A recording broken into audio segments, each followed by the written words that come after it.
Well, this is a big one. Special edition. It's a special edition. Normally we're goofing around. Yeah, I've never been more ashamed to let somebody into our studio. As soon as he came in, I was like a lady. I was like, "Well, sorry, it's so messy in here." We're here with Nick Bryant. He's the author of the Franklin Scandal and Confessions of a Madam. Yes, Confessions of a DC Madam. Confessions of a DC Madam. The politics of sex, lies, and blackmail. Yes. Goddamn. Pull that mic Nick, over. you speak a little more into the mic. So what you were just saying is how you got involved in the Franklin Scandal at the very beginning. So let's jump right in. I was talking to an editor at Rolling Stone, and he said, "Pitch me dark stories." And I said, just kind of throwing my hands up in there. So, what do you want? Do you want a story on Nazis? Do you want a story on Satanists? I mean, what do you want? And he goes, Satanists. That sounds good. So I started this whole odyssey, this very dark odyssey.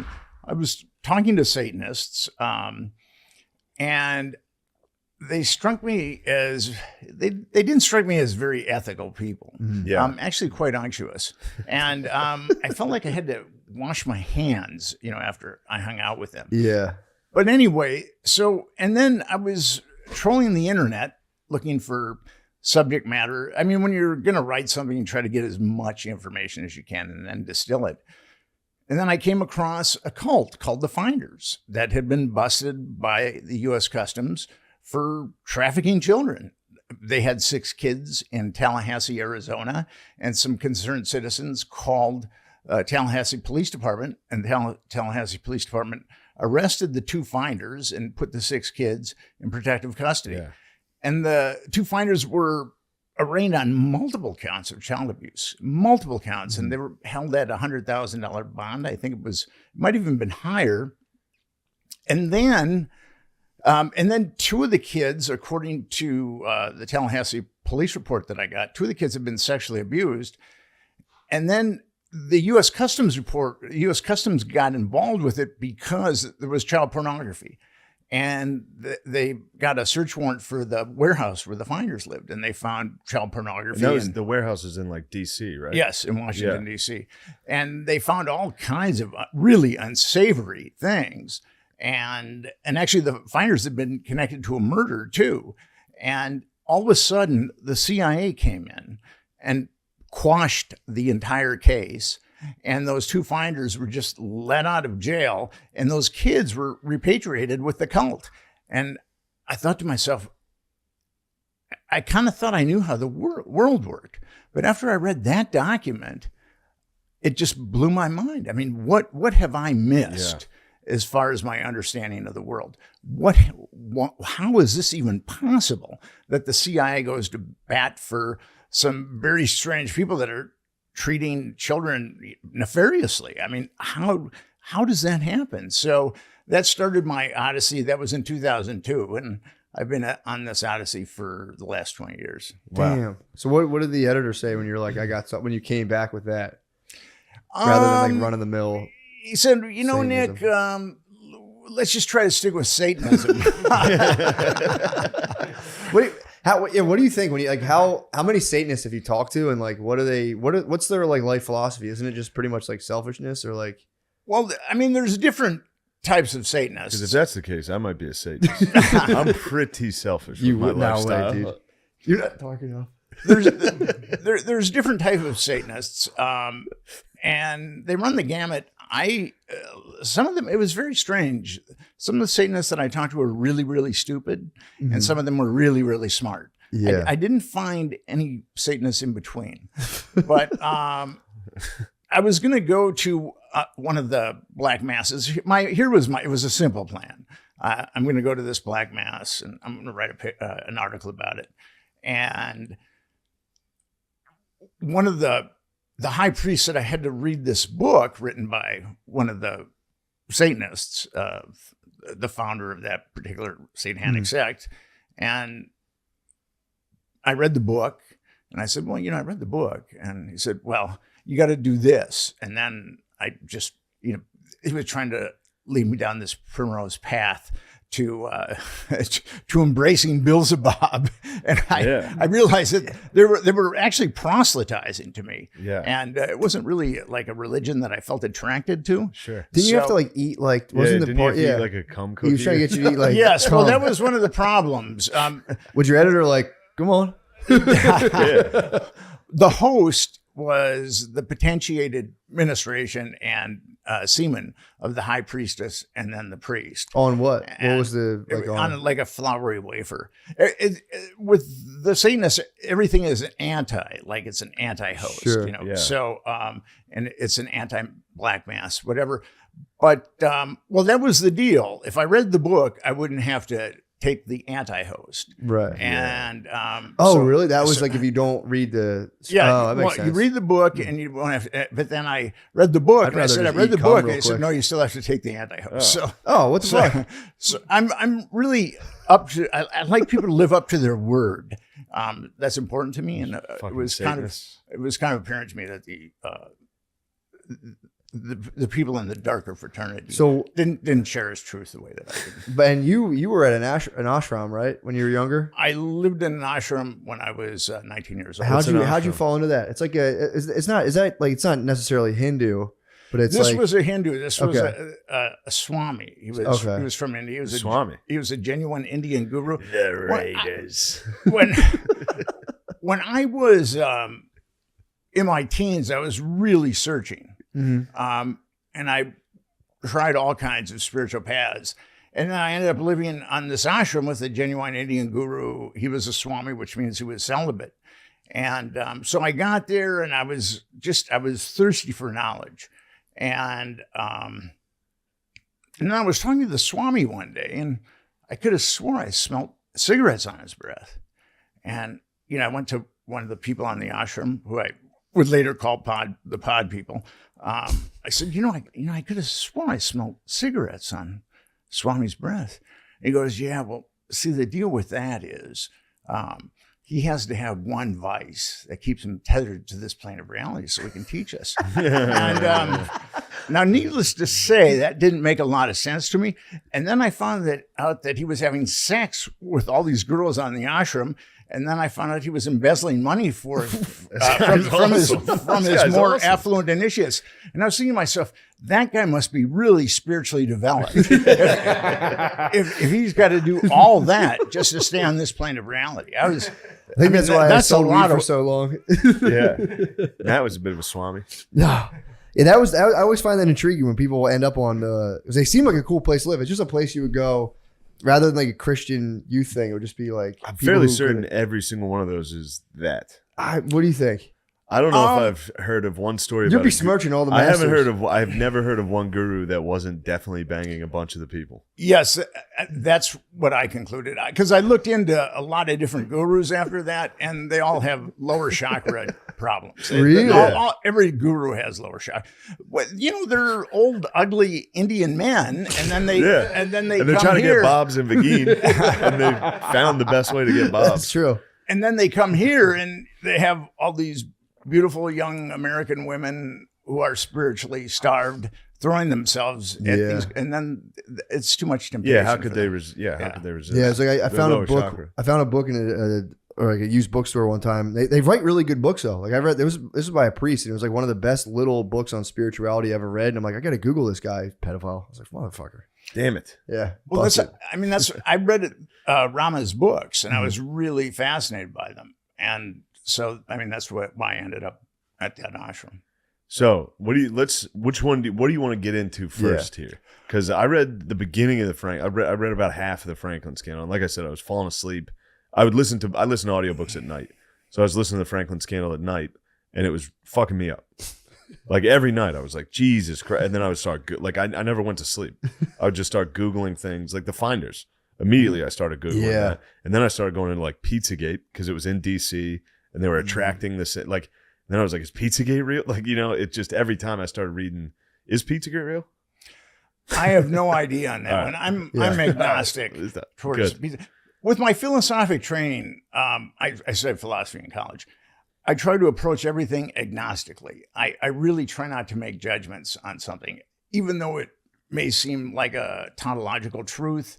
I try to withhold judgment. And with Pizzagate, I'm agnostic. Yeah. Gotcha. But with the Finders, it was the same. I mean, I was listening to you talk about it, but it was the same thing where it's like once you explain, like 6 children were found with 2 dudes in suits. Were they wearing like suits? Yeah. And the children are all malnourished enough so that just a regular person called the cops when they saw them. Concerned citizens. And then they got nothing. It was like, yo, this is very weird. And then, there's no way they were like, no, we're just making sure they're good. We just like to dress nice, and we didn't have the budget for their clothes yet. And the guys wouldn't talk, right? When they were getting They interrogated. had the card ready, to be like. And one guy actually went unconscious when the police started to grill him. He went into a satanic trance. he played possum. I don't know if it was satanic, but he just went unconscious. Yeah, it's a good way to resist. It's in the U.S. I might do that to my wife. Just dead weight. She starts talking to you. Get a card. You might have to hook your wife up with the Finders, which I know might be I don't know if I'd advise that, but you never know. That is crazy because you do that. There's a lot of people, I'm sure you know this, who are delighted in being like, that's all a bunch of bull. They don't want to hear any of it whatsoever. But that's like, how much of it is like as you say, like some of it's conjecture, some of it is like how much of the stuff you've done is like ends in kind of like some nebulous weird stuff, or like what's like factual anyone could take and be like, this actually happened. I mean, the Franklin scandal, I was very, very cautious with it and very, very careful. I wanted to nail everything because I knew what I was, the book that I was writing was so antithetical to people's mundane reality that it was going to be met with a lot of skepticism. Mm-hmm. So, but what happened with me with the Franklin scandal is I was able to score, like there were 3 grand juries that covered it up. There were 2 grand juries in Nebraska and 1 grand jury in Washington, D.C. Now, I don't know if your viewers are familiar with the grand jury, but grand juries are infamous for covering things up. Actually, like there was a grand jury in Florida looking into Epstein that said that Epstein hadn't molested a single child. What happens in a grand jury is a special prosecutor is chosen, and then grand jurors are just regular people that have come in to do jury duty, and they've been funneled to a grand jury. And it's not adversarial. The special prosecutor picks the evidence that is shown to the grand jurors and calls the witnesses. So special prosecutors have a tremendous amount of power over grand jurors. And actually, there was a New York judge that had a famous quip that grand jurors have so much power, or special prosecutors have so much power over grand jurors that they could get them to indict a ham sandwich. Yeah. So with the Franklin, I've indicted a few of those. With the Franklin scandal, those 2 grand juries in Nebraska said that not a single child had been abused. Yeah, and I read the article you sent as far as like, I know this is gross detail, but one of the reasons they were able to discount the children who said they were molested by Epstein was one of them said he used a purple vibrator and another one said he used a white vibrator. So they were like, well, these 2 are lying. What? Yeah, I mean, like he's just a one vibrator. Something like that. They only called one of the victims. Okay. One of the underage victims. And it was obvious that was a cover-up job. Yeah. And it's really a shame that most Americans, because when you think of a grand jury, you think the gods of jurisprudence have spoken, but that's not the case at all. It's just a special prosecutor that's been chosen to show grand jurors what he thinks is compelling evidence. Yeah. And that's where a lot of cover-ups take place, is in grand juries. And then everything is sealed in a grand jury. And what happened with me is I was able to get everything. I was able to get the sealed testimony, and I was able to get the sealed exhibits from one of the corrupt grand juries in Nebraska, which at that point, I was able to write the book. And like I had a list of 60 victims. So it was up to me to find the victims. And that was tough because a lot of those kids, and you see it with Epstein too, you see it with a lot of pedophile networks, a lot of the kids come from lower socioeconomic backgrounds and dysfunctional families, and that makes them ripe for predators. In this case, with the Franklin scandal, Lawrence King, and also Craig Spence, and with Epstein, Jeffrey Epstein, and all the predators that were around him. So finding them was very, very difficult because a lot of them had just dropped off the plane, just dropped off the planet because these kids were from really dysfunctional backgrounds, poor backgrounds, and they were given money and repeatedly molested. And then once they lost their youthful marketability, they were expunged by the network. And they went on to become criminals to support. They were all drug addicts. Yeah. Or most of them were drug addicts. So they became criminals and then they ended up in prison.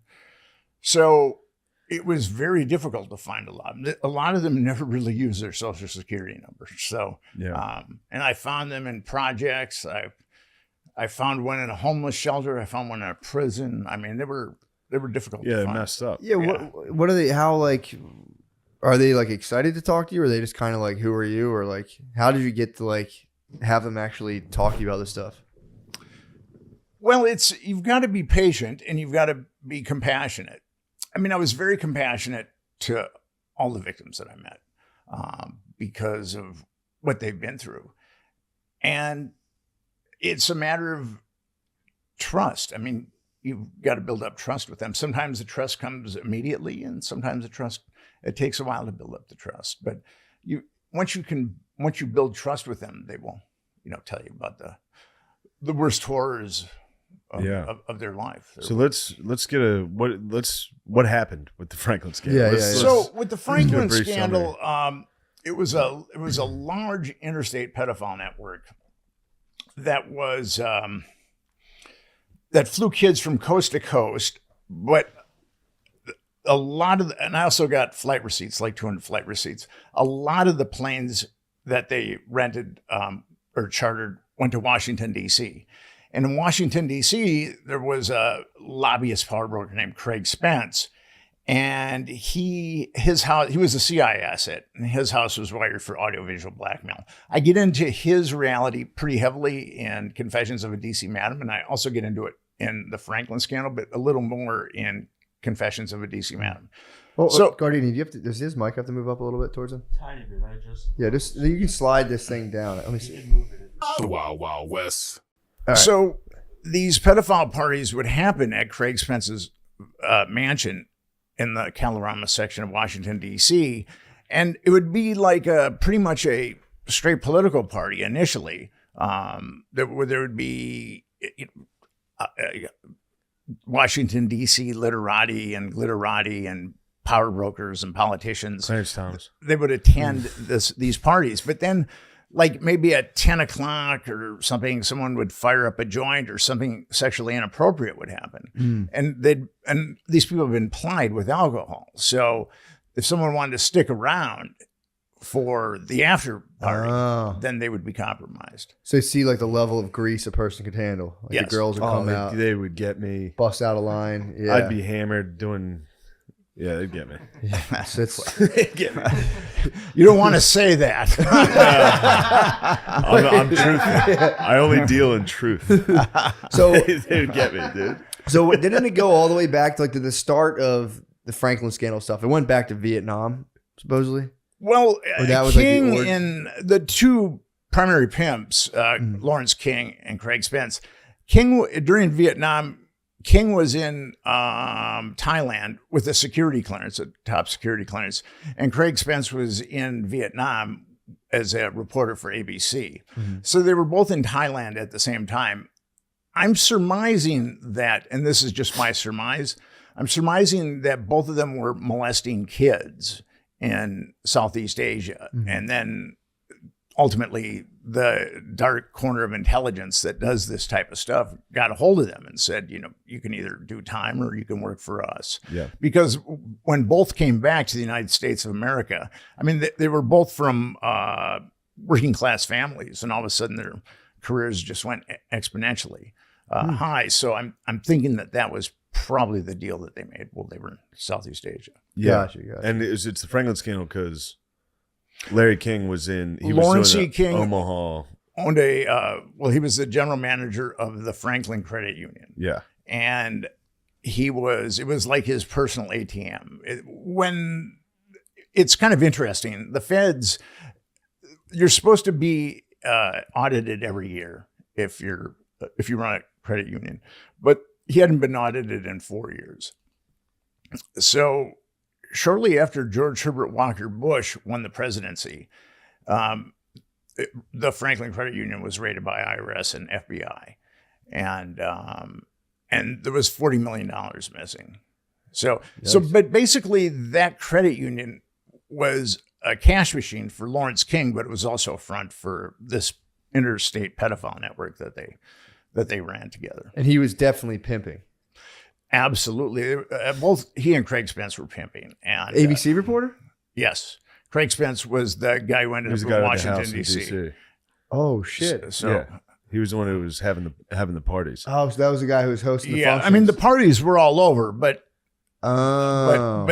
Spence's the intelligence, like I said, the dark corner of intelligence that does this type of stuff had installed the cameras, the hidden cameras. And Epstein, now this is kind of interesting. Maria Farmer, who worked for Epstein, said that Epstein showed her the secret room where men, as in plural, were monitoring all these monitors, and that all the bedrooms and all the bathrooms had hidden cameras.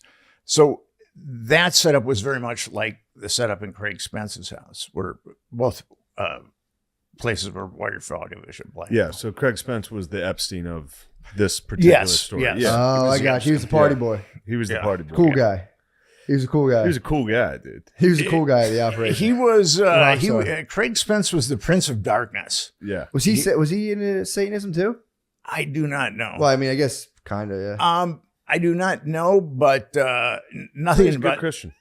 That guy was a pure psychopath, so nothing that he would do would surprise me. He was a pedophile, a psychopath, a drug addict. Jesus.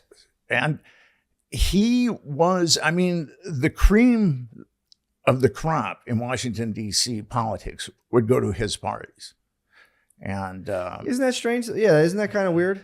The same thing with who was it when Gates had to go to Epstein for like funding or whatever? It's always strange. Like, well, you know, the thing about Gates and Epstein is there's an article from the Evening Standard, the cover story.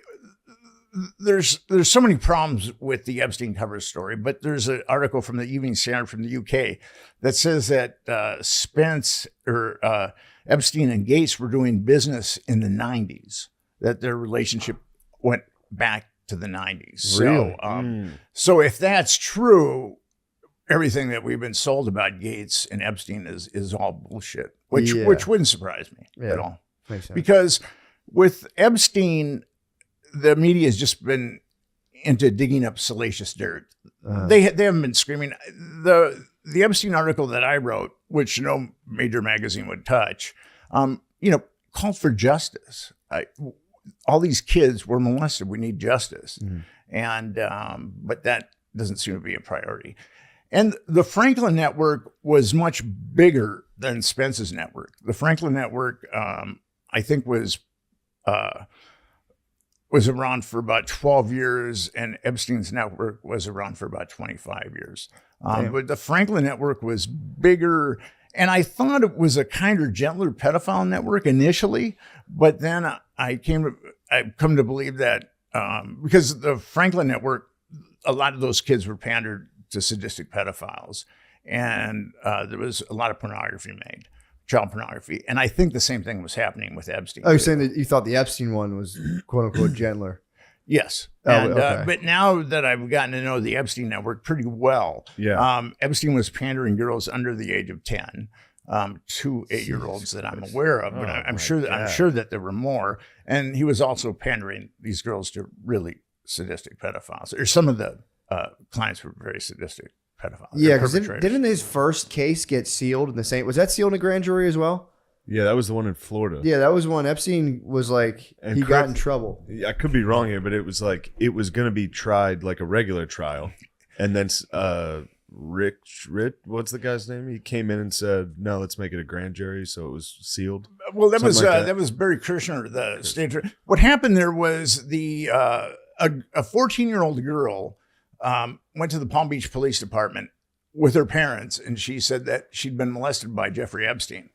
And the Palm Beach, and she described Epstein, she described his house, she described his anatomy, And the Palm Beach Police Department started a year-long investigation into Epstein at that point.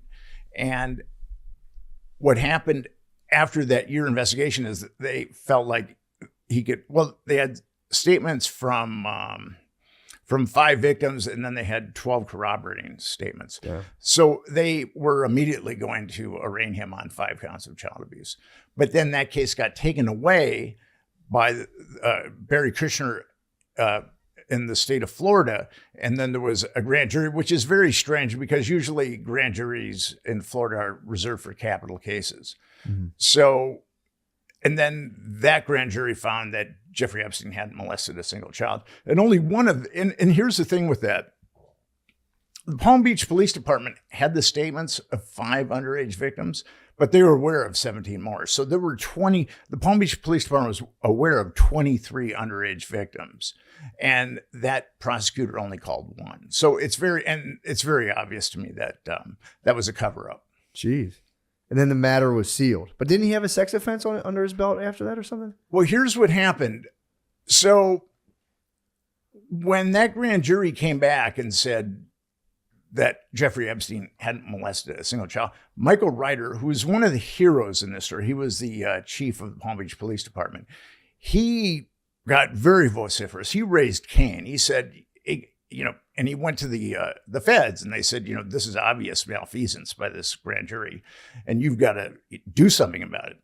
So the feds were going to get into it. They were going to arrest Jeffrey Epstein. Well, they were talking that there was going to be a grand jury, and then all of a sudden the grand jury was adjourned and there was this really unctuous deal made. And I've got the emails between the assistant U.S. attorney and one of Epstein's attorneys, Jay Lefkowitz, and Anne-Marie Villafana was the assistant U.S. attorney. And they're talking about how they can minimize Epstein's sentence. And then one of the emails says, and the deal that they made was so corrupt that they had to go to a special magistrate to sign off on it. And basically what that deal did is it exonerated everyone. It exonerated the procurers, it exonerated the perpetrators. Jeffrey Epstein had to plead guilty to a single count of child abuse. He was sentenced to 18 months in a county jail. He did 13, and he had his little wing of the jail decked out like the Taj Mahal. So, he could go out during the day. So he was molesting girls during the day while he was, supposedly doing. He was doing time. like nights there. Yeah, he only had to spend nights. What? Yeah. Also, and this was 2008. He got arrested. He did serve time technically in 2008 for what, like 13 of the 18 months. Yeah, he did 13. But here's the deal with that. He kept hanging out with all these people. But here's the deal with that. Yeah. BG was hanging out with him after Bill that. Gates was still chilling. Yeah. The feds had a list of 32 Epstein victims. 32. And they did nothing with any of that. And according to Alexander Acosta, who is the U.S. attorney in the Southern District of Florida, he was told to back away from Epstein because Epstein was quote unquote intelligence. So, and to the kind of power that is required to get a U.S. attorney to stand down can be done by 2 people. It can be done by the attorney general. It can be done by the president. Damn. So that's how high the strings were pulled. Same with Franklin. The strings were pulled at the very apex of power. Jesus, man. That's terrifying. That's fucking terrifying. It doesn't speak well of our society. Yeah, I want to see you on Good Morning America. I mean, yeah. But I don't know, isn't it just they're just clearly intelligence? Like there's no real debate here anymore, right? Well, it's kind of interesting. How else could this be done? New York Magazine conscripted 6 quote unquote experts on Epstein. And I was one of them. And I cut my teeth with Epstein in 2012, and I acquired his black book in 2012. And I tried to sell an article about his black book, and nobody in the mainstream media wanted to touch it. Finally, Gawker touched it, and then we put his black book up on the internet along with a bunch of his... With all the names and stuff? What was in the black book? The names went to Mount Olympus. Yeah. and the Black Book. He had like 22 contact numbers for Clinton and 17 contact numbers for. Why would they keep a book? I don't understand why they would keep a record of that. Probably so you don't get killed in prison. Yeah, maybe. Yeah. It's, people like that are very arrogant and they think that they can get away with True, everything. yeah. I mean, they've had Jeffrey Epstein had been trafficking children probably since 1995, and actually he was the first time he was reported was 1996 to the FBI, and nothing happened. So he thought that he could do anything he wanted. Yeah. And the one thing that was interesting, the guy who got the Black Book, who took it out of there, who took it out of Epstein's possession, I think he got 18 months in jail. He got the same punishment as Epstein did for removing the book. Except he had to go to to a real prison, a federal prison. Federal prison. What? It's The guy who stole the Black Book. Yeah, And I'll let him tell it. Alfredo Rodriguez purloined. He was Epstein's house manager and purloined the book, and it ultimately, and then he tried to sell it to a lawyer that was launching civil suits at Epstein because he was representing these underage victims, and it's pretty interesting. So Alfredo Rodriguez approached the lawyer. The lawyer went to the FBI. The FBI did a sting and got the Black Book. And then that's kind of how I got the Black Book. Can't really give out the source, but Alfredo Rodriguez circled the names of people that he felt were part of Epstein's network. And there's a lot of names that are circled. And it's kind of interesting. Virginia Giuffre, who was one of Epstein's victims, has named a number of the same people in her lawsuit documentation. Who were some of those people? If you she named Ehud Barak, Alan Dershowitz, and both of them are circled. Prince Henry, right? Prince Andrew. He's got multiple contacts, but I don't think his name was circled. Let me see. A couple of former mayor or governors of New Mexico, Bruce King and Bill Richardson, were circled. And the thing about Richardson, he was also Clinton's energy czar. So, and then a number of big time financiers were circled too. So it was like with the Franklin scandal, it was the cream of the crop of our society. Jesus. Unfortunately, the upper crust is a bunch of dough held together by crumbs, or a bunch of crumbs held together by dough. Yeah. I got that one. So there's a link been, I guess so. The link's been made between the CIA or like, does anyone even know what they do besides like doing like sex traps? Like what else is, why are they doing that? I mean, obviously to like trap people up, but like Power. Yeah. It's all about power. Yeah. And the CIA started with a mandate when Harry Truman originally started the CIA. It was a precarious time. Joseph Stalin had the hydrogen bomb. And Joseph Stalin was someone who had zero appreciation of humanity. But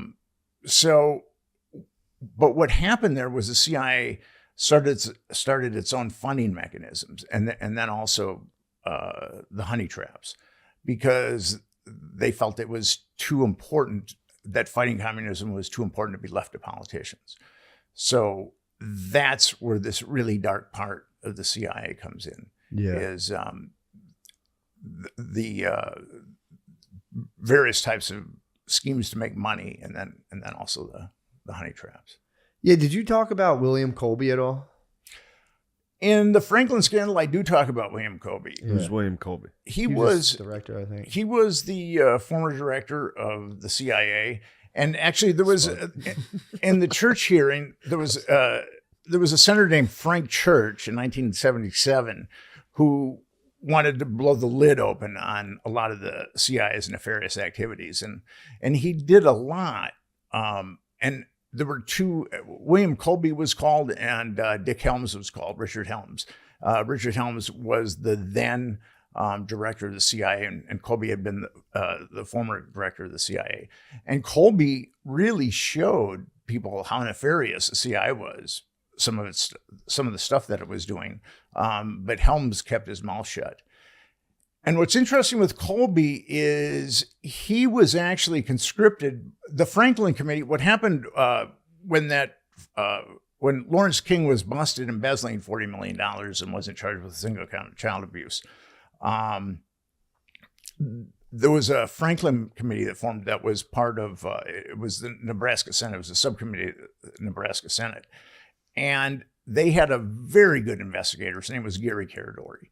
And a lot of the evidence that I have comes from Gary Caradori, like the list of the 60 victims that I had, that came from Gary Caradori. The flight receipts that I got, that came from Gary Caradori. All this was put into a grand jury and sealed, but a lot of he was an amazing investigator. And his plane, what happened, the FBI was hunting for him. I mean, here was the hunter became the prey, because he was finding victims and he was finding all kinds of stuff that was corroborating these kids. And these kids were coming forward and being videotaped. And if the dominoes had started to fall in Nebraska, they would have fallen all the way to Washington, D.C. So it had to be covered up at all costs. And Gary Caradori realized that the FBI was trying to put him away for scripting what these kids were saying. I mean, it was, none of the kids said that, but the FBI was, what the FBI did in Nebraska was very, very nefarious. Threatening perpetrators, threatening victims. So what Caradori realized that he needed blackmail pictures, that was going to be absolute proof what was going on. And he got a hold of a blackmail photographer named Rusty Nelson. And they met in Chicago. And I've got 5 corroborations on this, that Rusty gave him pictures in Chicago. And Gary Caradori was flying back to Nebraska, and his plane blew up in midair. And then that was pretty much, and then the grand juries came out, shortly thereafter and said that there was no child abuse. And there's that Chinese proverb, kill one man, silence 1,000. Well, with this case, it was kill one man and his son and silence, 10,000, because nobody was willing to come forward after that, especially after the state and the feds had said that there was no child abuse. But the Franklin subcommittee hired William Colby to look into the death of Gary Caradori. And he didn't say that Gary Caradori had been assassinated publicly, but he did tell people that were affiliated with the committee that Gary Caradori had definitely been assassinated. Damn. So, and there were a lot of other suspicious deaths in the Franklin scandal. I mean, every chapter there's a strange death or two. Pseudo suicides and things like that. Yeah. Jesus Christ, man, that's nuts. And the Rusty guy, that's the guy you were driving with and got pulled over with? Yes, I was. I myself was looking for blackmail pictures, and which I don't know if that was very prudent, but I was. And Rusty said that he had some. Now, Rusty is a guy that he takes blackmail pictures of adults and children engaged in sexual How do you get into that? I guess. Yeah. How do you get into it? Water rises to its own level, I guess. I mean, it's like, so, I relationship would be too strong, but I forged kind of an alliance with Rusty because he was having a lot of legal problems. And I said that I would help pay for his legal bills. All he had to do was provide me with blackmail pictures, which he said he had. So he took me on a wild goose chase to get blackmail pictures, and we didn't get any. And then I was driving him home on this desolate highway, and we got pulled over. And I started the Franklin scandal out with this: is the cops, I show the cops my ID, and he doesn't even look at it. He says, "Get out of the car." Yeah. And then he deposits me in his car, and then and then he runs me through and I'm clean, but then he runs Rusty Nelson through, and then there's a lot of numbers after him, and I'm sure that they weren't nice numbers. So they take Rusty out and then they rip apart the car that I rented, and all they found was my ginseng root. So that was about it. But Rusty gave me a lot of insight. I would never use Rusty as a sole source, but Rusty gave me a lot of insight because one day I asked him, how does this work? And he said, it's like you're on a yacht and it's a beautiful day and you can have anything you want on this yacht. But if you decide to get off the yacht, the people on the yacht are going to make sure that you drown. So once you are compromised, there's zero motivation to come forward. And it's very interesting. I wrote about, in Confessions of a DC Madam, I picked out some politicians who had been obviously compromised. And one was Larry Craig. And Larry Craig was a very conservative representative and then senator. And he was in Washington, D.C. for 25 years. And he had the worst record of voting against gay rights, I believe, in the Senate, if not the worst, certainly up there. But he was getting gay escorts from Henry Vincent, who ran an escort service. Henry was the guy who I wrote the book with, Confessions of a DC Madam. So Craig was getting escorts from Henry, and then he was getting escorts from elsewhere because Kirby Dick's film, Outrage, talks about Craig getting escorts elsewhere. And then Craig was busted in an airport bathroom in Minneapolis trying to pick up a vice squad cop. So here's a U.S. senator. Here's a U.S. senator trying to pick up someone in a bathroom. I mean, a U.S.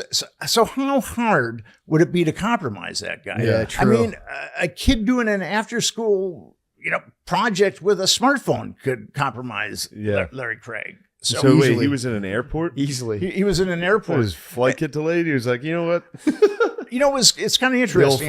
The old foot tap in the bathroom. Yeah, it was the foot tap because I'm from Minneapolis and I've been to that airport innumerable times. And I was going to the bathroom once in one of the stalls and somebody next to me was slapping his foot on the ground. And I was thinking to myself, poor guy, he's got to have like a neurological disorder or something. You wanted to play. Yeah, he saw your shoes. Now, an interesting guy is... You're fair game. I would have been pissed. And this is kind of interesting. Dennis Hastert had he was the Speaker of the House for 7 years, from, I believe, 1999 to 2006. And he was a strong arm specialist, but he was a pedophile. He had been molesting kids going back 4 years. And there was a whistleblower named Sibel Edmonds who talked about Hastert because the FBI knew about Hastert going to a house of ill repute while he was Speaker of the House, a town in Chicago. So the FBI knew that Hastert was a pedophile, or chances are they knew that he was a pedophile. And for some inexplicable reason, they took him down. I don't know why the feds took him down, and he had to do some time. The only thing that I can think of is he was getting too greedy and he was told to back off because he had a lobbying business that just exploded exponentially, especially with Turkey. So we don't really know the exact mechanisms of what he did to be taken down, but it was very strange, that whole thing. And then everything was sealed and there was gag orders. So I was really looking very hard into Hastert, but I just couldn't get any information at that point. Yeah, I mean, I could see the thing you're saying about the guys getting on to like the special crews. If you're like a rising star politically, you're probably feeling pretty good. You're like, I'm the man. I'm making money now. All this stuff. And then someone's like, hey, come hang with the big boys. You smoke a joint with them. You're like, oh. Yeah. Like a girl comes out and like, yeah, by the way, she was 15. Yeah, you get done and they're like, yeah, she was 16. Yeah. It's like, we own you now. Damn. Yeah, I mean, it's that easy. Yeah. And when you think about like our politicians, they've got a potent psychological alchemy of power, lust, and arrogance. And nothing makes people stupid like arrogance and lust. Yeah. I mean, really smart people do unbelievably stupid Why are you things pointing to me? because of arrogance and lust. So, Arrogance and lust. Yeah, that's And- nuts. And if you don't play ball, they can probably just block you out altogether anyway. If you're like, no, that stuff's not for me, they're like, all right, Yeah, well, I this think- guy's gonna lose. Fuck him. Yeah. but I've been in this realm for 20 years now. Mhm. And what Americans don't understand is that many of our politicians are compromised. Mhm. And take Epstein for an instance. With Epstein, he was blackmailing some of the most powerful men in the world. He had hidden cameras. When the Palm Beach Police Department searched his home in Palm Beach, they found hidden cameras. He had hidden cameras in his New York residence that Maria Farmer talked about, where multiple men were looking at the monitors. And his island was also wired for audiovisual blackmail. So so he was blackmailing people.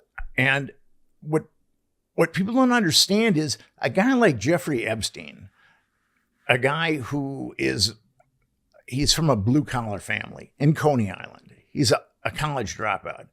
A guy like that cannot blackmail some of the most powerful men in the world because they have access. A lot of them have access to thugs and organized crime. Like Les Wexner is heavily enmeshed in organized crime.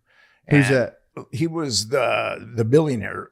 He owned Victoria's Secret. He was the billionaire that gave Jeffrey Epstein millions of Oh, dollars. right, yeah. And if Epstein was in fact He black, owned Victoria's Secret and he still had to go to the pedophile parties. it's It's like, bro, you have it.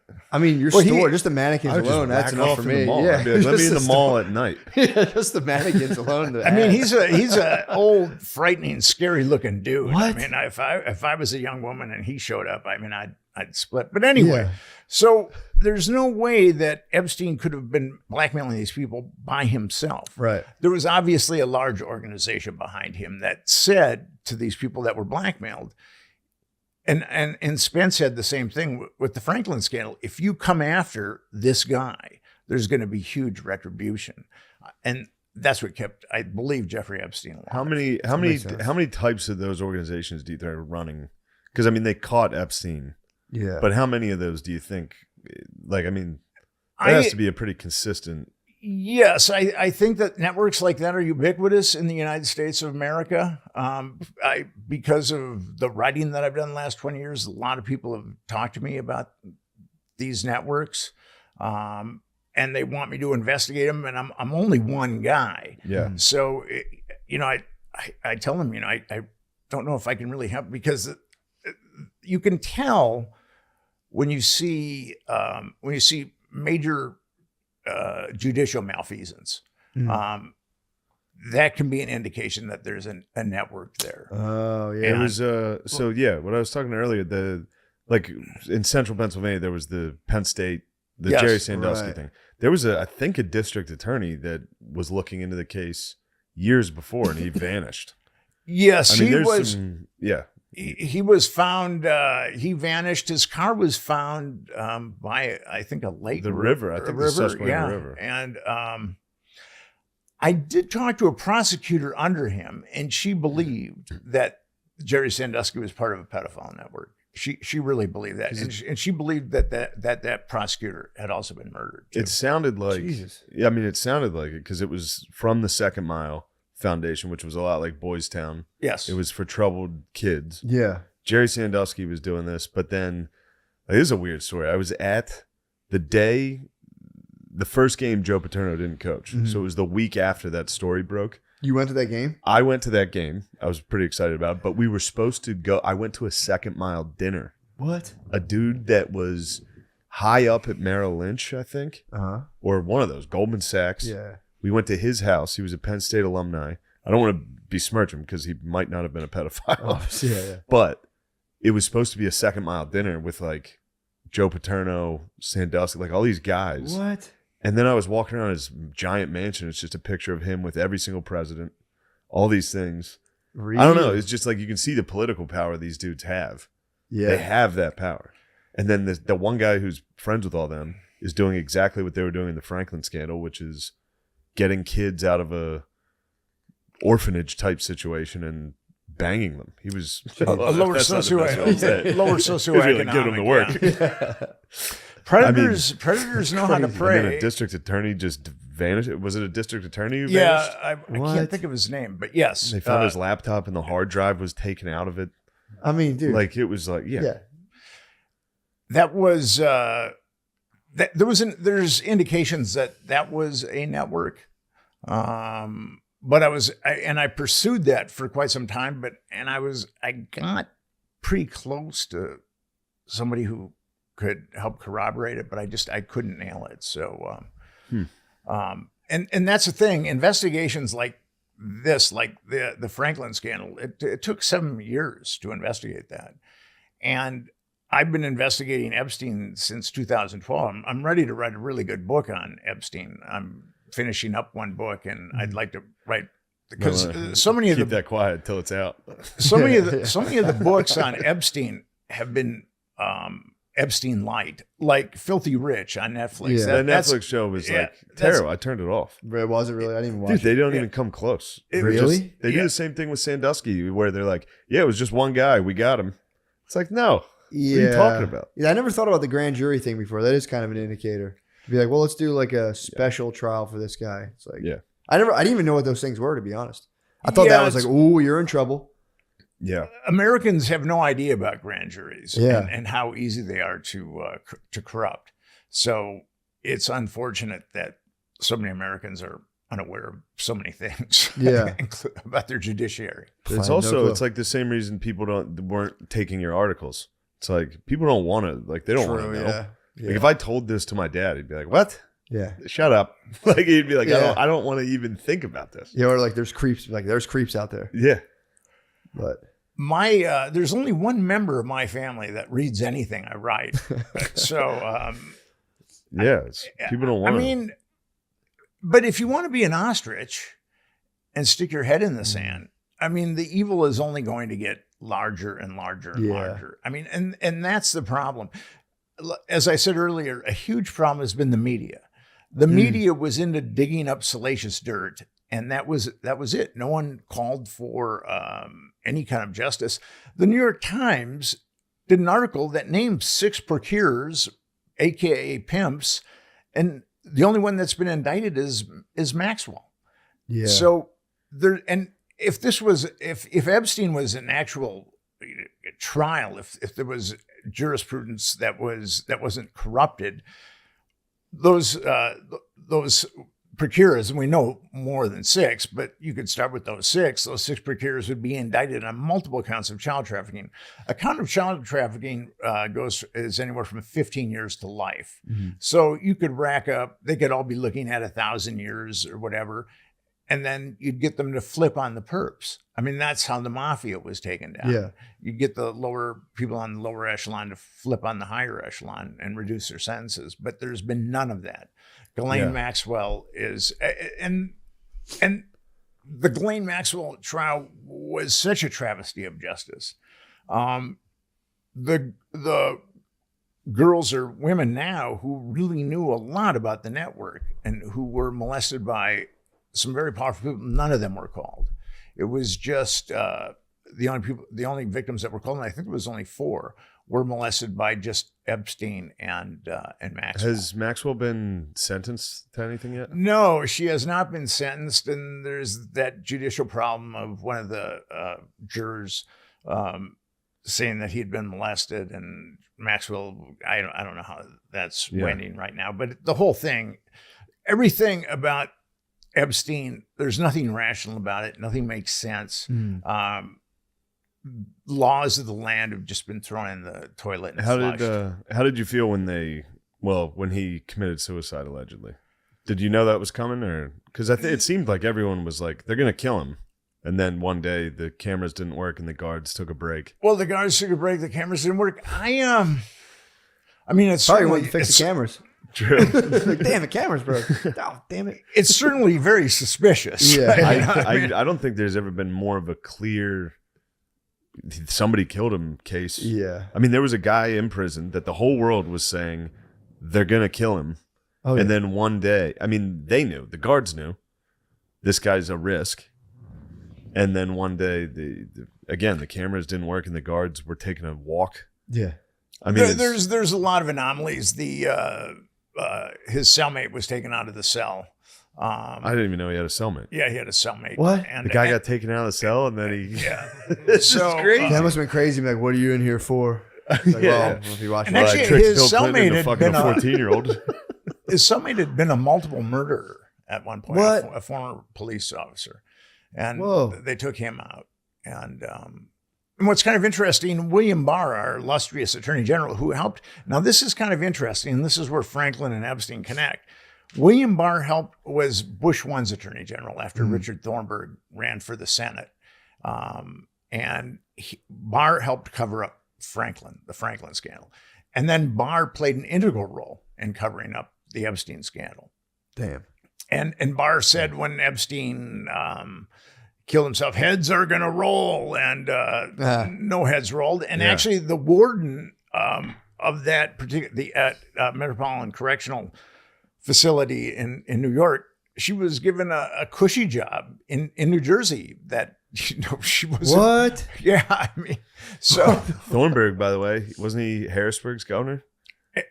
Thornburg was Pennsylvania. Hey, that links governor of second mile. Pennsylvania. Yeah. Really? What about Ed There's Rendell? Sandusky. What about Ed Rendell? He hasn't come up, but Thornburg definitely helped cover up Spot. the Franklin scandal. Thornburg And then- helped that? Yeah, see? and then Barr. And What? Then, and then Barr. Yeah. Oh, God. Thornburg is. I believe that Thornburg is a pretty dirty politician. Yeah. Oh, no. What is The guy whose house I was at, I was with. Oh, is that what? Nothing. This is getting too close. Now I'm part of the. Part of the cabal. I know. I'm part of the thing now. Damn. Yeah, the reason I was there was the guy I was with he worked with Thornburg, What? and we were at a second mile. Dude. See, this is what happens when I listen to this. You start I'm like, oh no. Yeah, you get it's unsettling. Yeah. It is weird though, because when you do boil it down to like you think about like little kids, it's just heartbreaking. But it's been politicized. The issue of sex trafficking, I would say, is kind of pursued more by people who lean to the right politically for some reason. Well, actually, there's the feminist left and the religious right are equally against sex trafficking. Yeah. And they're strange, for lack of a better word, bedfellows. Mhm. But I've been very disappointed by the anti-trafficking community because they have not been vociferous at all about what's happened with Epstein. We know who a lot of the perps are. We know who a lot of the procurers are. There should be a lot of people in prison right now. Yeah. But and it's really heartbreaking for me. I've spoke. The National Center on Sexual Exploitation has like an anti-trafficking summit, and I've spoken there at the last couple of years, and I've seen them do very little to get this issue out. Most of the anti-trafficking organizations, unfortunately, have not been vociferous about this issue at all. Yeah. So And it's heartbreaking to me because when the government doesn't work and when the media doesn't work, you've got a lot of anti-trafficking organizations. Mm-hmm. They should band together. I mean, if you're against child trafficking, you're categorically against child trafficking. yeah. And here is an obvious case of child trafficking being covered up, and none of these organizations are getting making any noise about it, which is very difficult for me because I know some of the people involved in these organizations, and I just expected more from them. It was troubling. Yeah, so with the media in general, how do you think, like, how much of this stuff do you think they know and cover up, or how much does this stuff just not come across their like desk, or like have they had any like specific roles in like kind of? It's hard to say. I will say this, that I do believe that a lot of people in the media are compromised. Yeah. And I think people very high in the media. And I don't know if this is true anymore, but it would be close. 6 corporations own 90% of the media that's imbibed by Americans. And I got to hand it to the CIA or intelligence or whatever you want to call it. I mean, they don't compromise people they go right up to the top when they compromise somebody. So I don't know exactly I've got some suspicions about who's compromised and who's not, Right. but I don't know exactly. But I will say this: that the way that the media reacted to this, with just as I said earlier, just kicking out Salacious Dirt, it just was it was an embarrassment for me as a journalist to see them the way that the media handled this. See, it seems like all they ever do is post a picture of Trump with Maxwell or something. Yeah. They never look into anybody who's guilty of, or not guilty, but who's been named. Yeah. By Virginia victims. Giuffre named a bunch of them, and her in a deposition, and her deposition was unsealed, and a number of the people that she named were circled by Alfredo Rodriguez in the Black Book. So there you've got double corroboration, and but none of them have been arrested. I don't even know if any of them have been questioned. I mean, it's Prince Andrew got hit. He got but it's weird. It's like, it seemed like he settled with people, didn't he? Didn't he settle out of court? yeah. I think I mean, I've heard 12 million, but I'm not exactly sure. So, but he, that's kind of I think his mommy came in. his mommy came in. Oh my God, man. Yeah. That's embarrassing. God, You gotta wake your mom up in the middle of the night and be like, come on, you gotta stand in the doorway and go, Mom, can I lay with you for a little? Mother. I'm in trouble. Oh, what did you do, Andrew? Remember that cool island I was going Remember I to? kept going to the cool parties with the other 12-year-olds?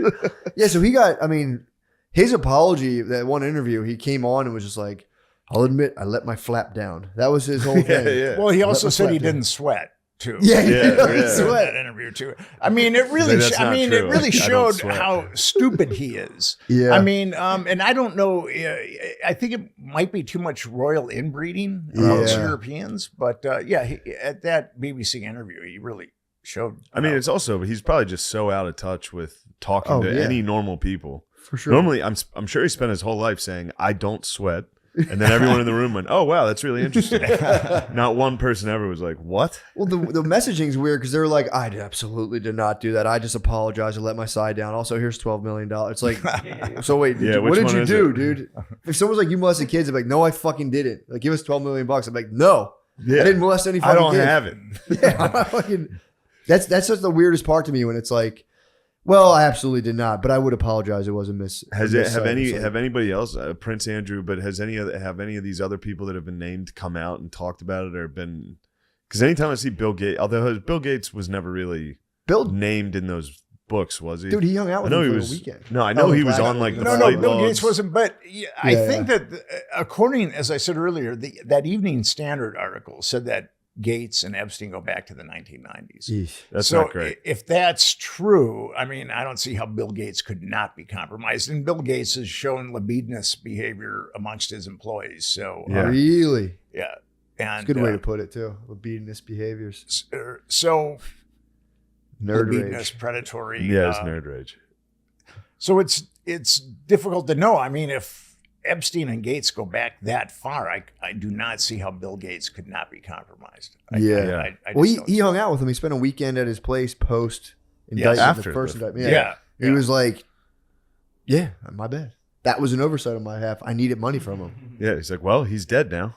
I know that was his All right. that was his thing. He said, well, Yeah. he's dead now. So yeah, I mean, it's hard for people to wrap their heads around, because it doesn't mean like every single person in the government's corrupt. It's just there are psychos that don't get stopped, and I was there ever, because I remember after the Epstein suicide, wasn't there was somebody who did the autopsy that said this was conducive with hanging, or not hanging, self-hanging, but there was struggle. Yeah, there's been a number of people that have come out. Julie Brown of Miami Herald, who wrote the series of articles that really outed Epstein. She's convinced that Epstein didn't kill himself. But will there ever be an investigation? There's never been any investigation with anything yeah. with I don't know why with I'm sitting Epstein. here I like- mean, there's, the last time there was an investigation, it was the Palm Beach Police Department in 2006. I mean, that was the last time. I mean, the feds, as I said earlier, the feds had a list of 32 victims, and they did not indict Epstein on one single count of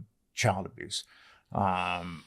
And it's very obvious that Epstein, everything that he did had been covered up. And as I said earlier, the first known reports of Epstein, of victims going to the FBI, were the Farmer sisters went to the FBI in 1996. So Epstein had been covered up all those years, which is, and like with the Franklin scandal was a huge network. It was bigger than Epstein's. Wasn't as was around about half as long as Epstein's, but it was much bigger than Epstein. According to federal and state authorities, not a single child had been abused.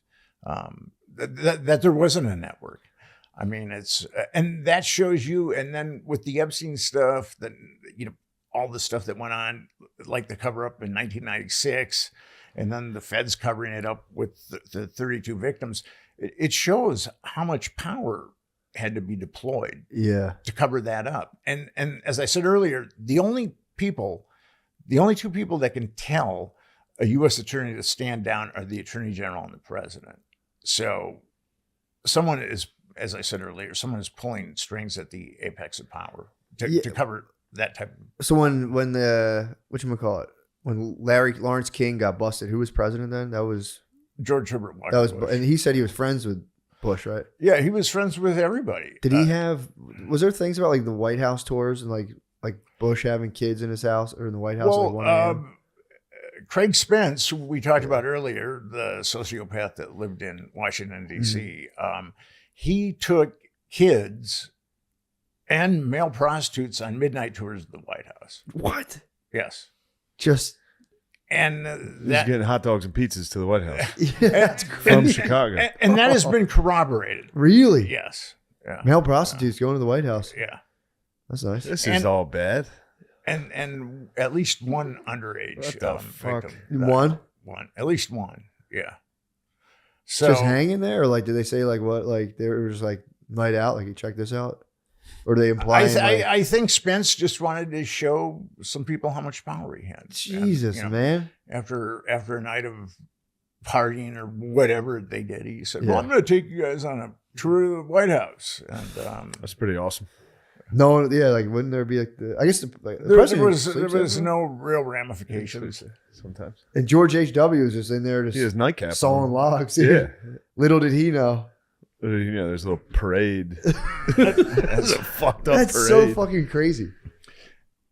And you know, the Washington Times broke that story, and the Washington Times also broke stories about Spence's home being wired for audiovisual blackmail. What being wired? Spence's home being wired for audiovisual blackmail. Okay. Gotcha. So, and unfortunately, the Washington Times is owned by Reverend Moon of Unification Church fame. They've done some amazing reporting, but they're tainted. And then the Washington Post did everything it possibly could to cover up Spence's pedophile network. Who owns the Washington Post? At that point, it was Catherine Graham. Okay. And now her son owns the Washington Post. Oh, no. Who's her son? What's Bezos own? I thought Bezos owned the Post. He owns part of the Post. Okay. Yeah.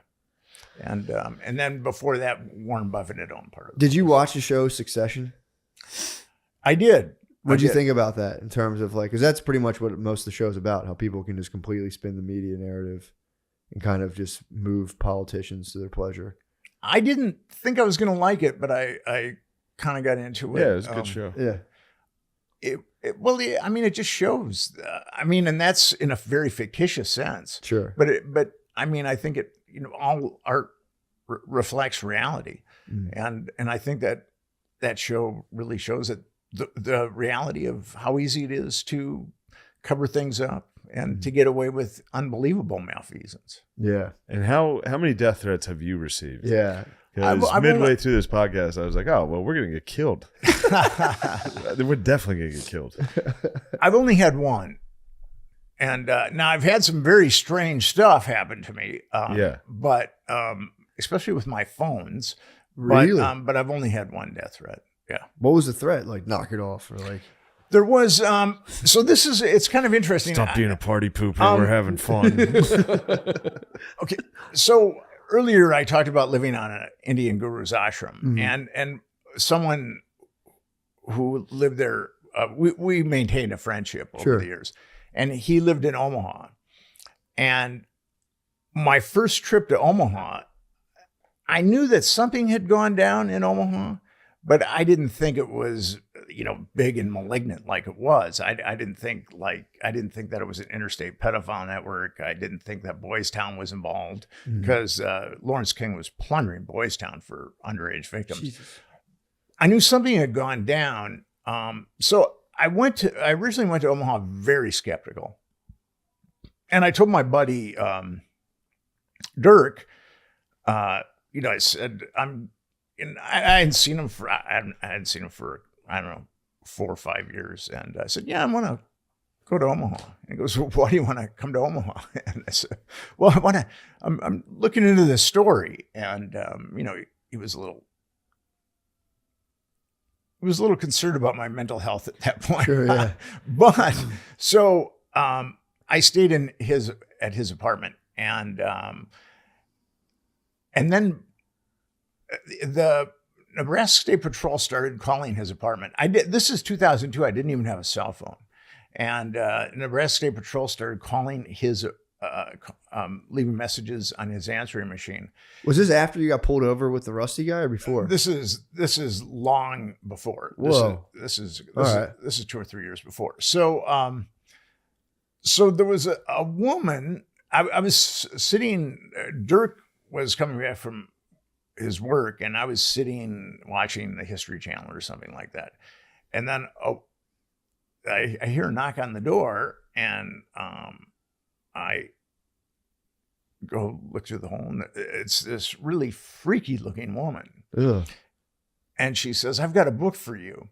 And okay, so by the time this happened, I'd interviewed a victim. I'd interviewed Rusty Nelson. I caught someone following me. I was like, DEFCON 4 at this point. And And my buddy Dirk was, he was getting, kind of uptight about it too, because I'd obviously kicked the hornet's nest. And so this woman said, I want to give you a book. And at this point, I did not want my fingerprints on that book, and I didn't want her fingerprints in my friend's apartment. Yeah. So I said, please leave. And she wouldn't leave. And I said, come on, just leave, and then, and That's then scary. And then I got her, and then she eventually left. And then my buddy Dirk came in with some groceries. We were going to cook dinner that night. And he goes, I saw this freaky woman. And I said, well, she's been, I've just been talking to her for about 5 or 10 minutes. And then, so Dirk is making dinner, and then she comes back. And then Dirk looks at her, I look at her, through the people. And I said, dude, we can't let her in this apartment. And we don't want her fingerprints in this apartment at all. We don't want her fingerprint on that book. So what was the book? Could you say? I didn't see it. Say Cheese and Die by R.L. Stein. So Goosebumps. It is a very spooky. Dude, that's terrifying. So she decided to leave, but her parting shot was, you're in a great deal of danger. You're going to get killed. What? And now that really short-circuited not only me, but Dirk. Dirk realized, this is real. And so we had a very nice dinner that night, but we didn't get a lot of sleep. That was the part of the book that I was going to sleep, and then that story is told, and I was like, that's very scary. That's scary. Because I know the look of a crazy, like, looking through a peephole and seeing a lady out there like, Drew. Yeah. Like that type of. They always stand like right up against the door. I had a crazy lady knock on my door. I think she was just genuinely just a crazy lady. And I opened the door and her face was right there. I'm like, ah. Yeah, very scary. Well, at that point, I'd gotten very cautious. And like I said, I didn't want my fingerprints or Dirk's fingerprints. I didn't want so. Good call. But yeah, in an investigation like that, you've got to kind of think about, like, before I went and tried to get pictures with Rusty, I made a video of myself, and I said, this is what I'm going to do. if I get busted for these pictures, this picture, I'm in pursuit of this story. If I don't come back, Yeah. we obviously got the pictures. So, what do you do with that? Do you just like give it to your friends? And be like, hey. yeah, I give it to my. Okay, what I did is all my interviews, I put them on CDs. I gave them to everybody, Gotcha. and then all the documentation that I had, it's in 3 different areas. The scary part about it has got to be that they don't really care who knows. You know what I mean? Like the way they did with Epstein. I mean, they blew up that guy's plane. Yeah. They killed Epstein in front of the entire country. Oh yeah. Like it seems like they're really not worried about it. I think once they survive one news cycle, it's over. They're clear. It's done. Yeah. Yeah, I think with my situation, I was a freelance journalist, and I think that other journalists had looked into that and they'd put heat on him, and that was the end of it. And so they just thought that that'd kind of be the end of Nick Bryant. And I can remember I had a mentor. He's since died. He was a journalist, and we were walking through Washington Square Park, and I was looking up at the buildings for snipers. I left Nebraska very freaked out. Yeah. And we sat down, and he was a mentor of mine. He was a great guy. I loved him deeply. And he goes, if you don't want to pursue this, I'll still respect you. And I thought about it, I said, I think I have to pursue this. I mean, I know about it. I got to do what I can to get it out in the world. So yeah, and it's an undeniable fact that a ton of kids are sex trafficked. It's like there's no this isn't like people like to lump this like, oh, this is all conspiracy stuff. It's like, well, there are kids getting sex trafficked. There's been big sex traffickers getting busted, and then it just goes away. So like you were saying, like the only people who can do that are 2 people. That's like clearly something's amiss. How do you get kids? Or what's like this might sound funny, what's like practical advice to like make sure your kids don't get caught up in this stuff? Because they're saying now with like the internet, they can kind of just contact kids online and like they look for kids who are like slightly disheveled. Well, it's the thing. I mean, if a kid's from a lower socioeconomic background or dysfunctional background, they're prime. Yeah, there's nothing you can do for predators. I mean, and predators really know how to prey. I mean, guys like Lawrence King and Craig Spence and Jeffrey Epstein. I mean, those guys are predators par excellence. They know how to get children, and they obviously really don't have any legal problems. So retribution. So they can get kids and molest them with impunity. Jesus Christ, that was the thing I was watching today. Was just about this one guy would go to like football games and just go to like a high school football game. Just like he saw a girl with like an ankle monitor, and he's like, perfect. She's clearly I guess if you just see a girl without a dad, or parents, just it's like perfect. And Epstein was also buying children in Eastern Europe too. Oh man! So, because what didn't the Satanist group weren't they like breeding? Allegedly, they were like breeding kids for like the purpose of selling them. The Finders. There was like some. The Finders were there was a telex about the Finders buying a kid. Oh, okay. In Hong Kong, and then there was also evidence that the Finders would respond to people that were looking for babysitters. Oh yeah, oddly enough, Jesus, if you look up man. the Finders, because when I was reading the book, I started trying to look up. There's almost nothing. There's a great article. Awfully hard to find. Elizabeth Voss, VOS, wrote a really good article on the Finders. It's the most, it's the best rendition of the Finders that anybody's ever come up with. Yeah. And I did find one of those kids, and I got to the grandmother. I found the grandmother, and then the grandmother had taken on the Finders to get the kid.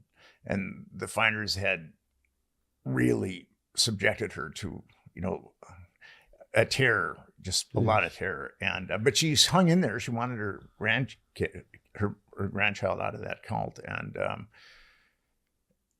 I asked if the kid was only 17 at that time or 16, and I asked if she would mind if I interviewed the kid, and she said that she didn't want me to interview him. Gotcha. So I just backed off. Fair enough. Yeah.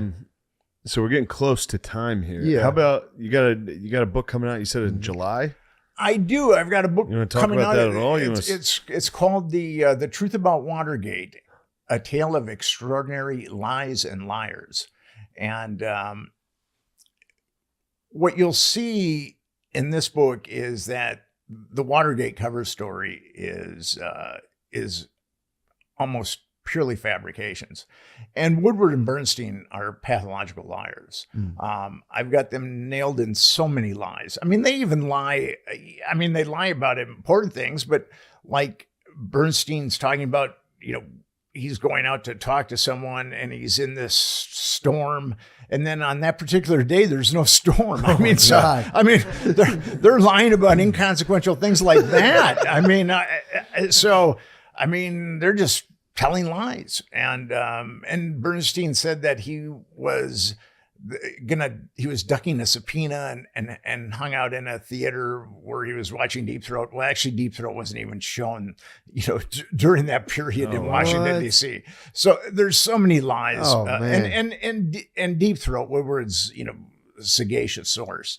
I really show how that's kind of impossible. Mark Felt, who was outed as Deep Throat after he was very suffering from dementia and wasn't quite there. And I do think that Mark Felt gave Woodward some information, but Mark Felt was living in, he got fired from the FBI, and supposedly Felt would go by Woodward's apartment, and if the flower pot was out, then that meant that Woodward wanted to contact him, and Woodward would take all these cabs and they'd meet in Virginia. And it's kind of funny because the real critical information that Deep Throat gave Woodward is when after Felt got fired from the FBI. So he's driving in from Alexandria, Virginia every day, looking up at the patio. But here's the kicker: Woodward's apartment faced a courtyard. I mean, you could not to see Woodward's apartment. You had to get out of your car and then walk 50 feet and look straight up. So, I mean, that's just one of many things. So the whole, just like as a summary, Watergate was like, what was the thing you think they were covering up? Watergate was, it was a silent coup. People, now Nixon, I don't dispute that the dude had some major psychiatric issues. Sure. But what Nixon was trying to do is he was opening up China for called rapprochement, diplomatic, and then he was doing strategic arm limitations with the Russians. He wanted to really scale back on nuclear weapons.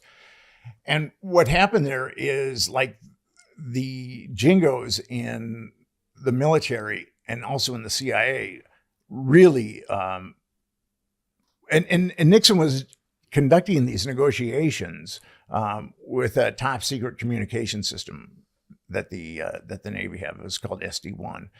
So initially, the Joint Chiefs of Staff had an espionage ring against Nixon, and then the administration outed them, and then but then the CIA started to infiltrate his administration, the inner sanctums, because all those burglars that were busted at the Watergate, except for G. Gordon Liddy, well, he wasn't actually busted at the Watergate, but he was busted later on.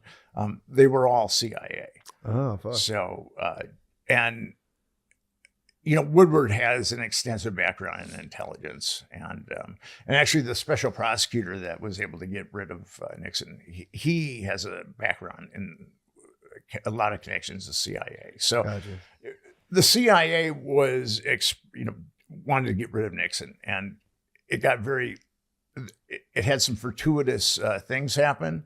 And then, but Watergate was like a completely a botched job. I mean, those guys they were in the Watergate twice, and they should have been busted the first time, but the security guard was cognitively challenged. I mean, he just wasn't that bright. I mean, at one point, okay, so the Forrest Gump told him. yeah. I mean, no. Forrest Gump made this guy look like Einstein. Really? I mean, no. so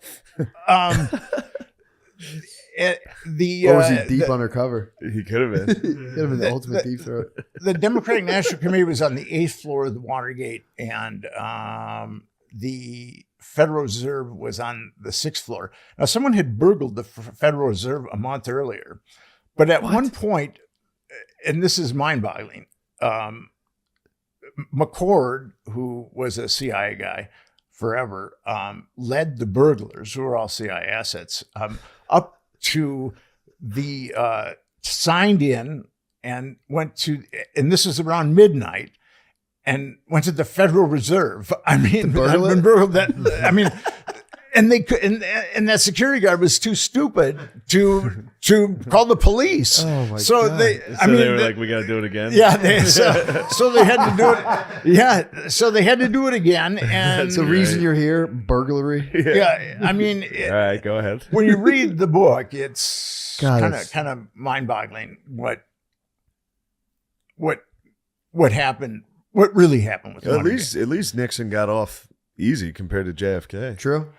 Well, It's I kind of think, a nice. They toned it down a little. They were like, "We're just gonna fake a thing. You'll get impeached. It's better than getting your head blown off during a parade." Definitely. Well, the thing about that is there'd been so much blowback with Kennedy and the Warren Commission. Like a majority of the Americans didn't believe the Warren Commission. I mean, the media has had all these years to work on them and brainwash them, but 60% still don't think that Oswald acted alone.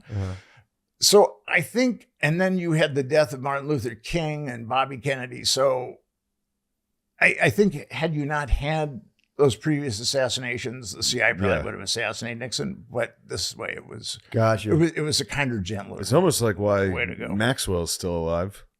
Yeah. You know, she died there's too. no way All they can right. do that again, just like that. I hope Yeah. not. It's like every other. I think they can do every other. Yeah, Like, all right, you unless live, it's you the die. civil rights leaders, then it's Oh, dude, then they can do they every iced, single yeah, one. they iced them pretty badly. Yeah, they had a nice little run of assassinations there for a while. And Yeah, I they guess got they got greedy. more Yeah. sophisticated. Like, I guess we could just make up terrible shit about these guys. And Yeah. a little easier. Well, I think that's it, Nick. Yeah. That was awesome, Dude, thank you That so was much. awesome. Thank you Thank so you. much. And Yeah, thanks for looking into all this stuff. It's pretty scary to do. You know, yeah, you keep looking at it. What are you just trying to find the one that thing crazy lady. that'll get you? I'd have been done, dude. It's I don't know. You know, it's once I was on this trajectory, Mhm. I wanted to see justice. Yeah. I've talked to so many victims. I've spoken at so many conferences. I've interacted with, so many victims. And I want to see them get justice if they possibly can. Yeah, well, it's funny with the feminists, too, because they talk about the patriarchy. And like, all right, here's a bunch of powerful men abusing children. And they're like, that's a conspiracy theory. And it's like, no, isn't that like your whole philosophy for how the world works? Like, no, that's conspiracy theory. It's like, no, there they are. Yeah, Lock 'em that's up. them. Here's their names. Yeah, because it's kids, man. It's little kids. It's like, and it's definitely happening. And it's, it's fucked up. Yeah, it's had the media had any integrity whatsoever, Mm. Washington, D.C. would have been filled with mobs, Mm. demanding justice. There was a similar situation in Belgium, January 6th. and a couple 100,000 Belgians hit the streets. Really? Yeah, this Yeah. was how long ago was that? It was late 90s, I think. Yeah, I remember Yeah. there was a joke in a movie I heard about. In the movie In Really? Bruges. Oh, There and he is, and he makes a joke about Belgium. That's the only thing I've ever heard about the Belgian pedophile thing. it was Marc Dutroux was the guy that got caught. And, but yeah, that was at that point you had law enforcement coming out and saying this is a cover up. Yeah. Kind of like What? with what happened with Palm Beach Police Department and Epstein. Yeah, he blew the whistle on it pretty. Yeah, good for Yeah. him. And they still cover it up. Like, all right, next level. I'm going to hit the bathroom. Yeah. Well, All right, well, let's wrap it up. thank We're you very done. much. And yes. Yeah, thank you goodbye. so much. All right, well, that was our interview with Nick Bryant. Man. And I don't know about you. I feel spooked, and I'm ready for this definitely to get taken down For and sure. all of our money to be taken. Possibly. They're going to kill me with the heart attack gun. You think so? Yeah. I've been talking about being fat and doing coke. They're They're going to kill me with the heart attack gun. The sonic wave. You You're jumping off a building. I think they'll let me eat true, or they'll just like MK Ultra me, let me go crazy. Yeah. That they might be. It might be good to keep me It'd be around. pretty easy to get rid of us. Oh, dude, piece of cake. Dude, all the knowledge we just acquired. Also, I almost get rid of myself just like walking my dogs and like listening to my headphones. I almost get hit by a car like once a month. Yeah, I'm gonna let the CIA off the hook here. I'm probably gonna have a heart attack. It probably wasn't them. Just be if patient. I do commit suicide, that was probably me. Look, I'm not saying I'm suicidal, but if I ever do it, I was probably pretty sad. There's a greater chance of me killing myself in the CIA. Yeah, I can see that. All right. That whole fucking thing was brought to you by Manscaped. Good call to start sponsoring. Hey, today, are you trying to start a honeypot and you want Are you tired of your kids having pubes? All right. Do you want to rise to the highest of all levels but don't want to grab underage girls? Grab a girl who's overage and shave her pubes with Manscaped. Matt. All right. Today's podcast, we were brought to you. Look how giggly we are, dude. I know. Nick just left. Now we're all We had to giggly, get all the giggles. We had to, dude, me and Shane are buttoned up. Save it for the Patreon, bro. True. All right. We should do this at the very beginning of the podcast. Look, we're brought to you by Manscaped. Yes. This is the beginning? All Yeah, right, the fine. beginning. No. The beginning. The beginning stinks. You don't want to open with ads. It'll be a good open. All right, fine. This is the beginning. And we Get got to ready. do one of those things like, hey, guys, today we talked to, you know what I mean? Yeah, all right. We can do that. Yeah. But first, they're known for pubes. the best pube trimmer around, the Lawnmower 4.0. Whoa. Talk about how hard, scary, painful trimming your pubes is and how using Manscaped helps. I mean, if you cut your balls, they do bleed forever. It is a real negative experience. And Manscaped did send us a fucking package that does True. well. I smell good now. I smell good. I've been using the body wash they sent. Yep. Wow, I smell good. And girls can't get enough of it. Underage girls at sex parties. Manscaped now has been a great line of products in the all-new Ultra Premium collection. Go to manscaped.com for 20% off plus free shipping with the code DRENCHED. It all starts with a cologne-infused Ultra Premium body wash. That's what I use to attract perfectly of-age women. Exactly, dude. Loaded with aloe vera and sea salt, keeps your skin feeling clean and moisturized all day. For sure. And a 2-in-1 shampoo and conditioner that cleanses and nourishes in one step. Use it anywhere you got hair. Use it on your ass crack if you're a hairy wop. Dude, Matt? Sorry. And they've got aluminum-free deodorant. It dries clear. Have tattoos or dry skin? Hit your skin with the hydrating body moisturizer spray. Talk about a product they sent you that you like. I told you already I like the moisturizer. Yeah. So look. Get 20% off free shipping with the code DRENCHED at manscaped.com. That's 20% off free shipping at Manscaped and use the code DRENCHED when you buy Ultra Premium Collection from manscaped.com. For real, though, they sent me that package and it is very nice. It's nice to have a nice ball trimmer. You know which one I was using? One I stole from Phil. Really? A long time ago, and I've used it ever since. I use my wife. I think Girls always have some weird shit like that. The nose hair trimmer, that came Nose right hair on trimmer is time. nice. Bro, I'll never... Like that's the only thing that can make me trim my nose hairs. Yeah. They sent me a nose hair trimmer. I was like, oh, nice. And I just It's a nice one. got up in there. Dude, I was full Spyro the Dragon. I was like, I had him coming out of every which way. So that was cool. So that's our sponsor. Yeah, trim your nose Manscaped. hairs, dude. We were just kidding about the stuff up front, Manscaped. Yeah. Sean, you have a show coming out Friday. Is it Friday that you have a show or is it Thursday? Yeah, I have a show Friday at nice. Sesh Comedy.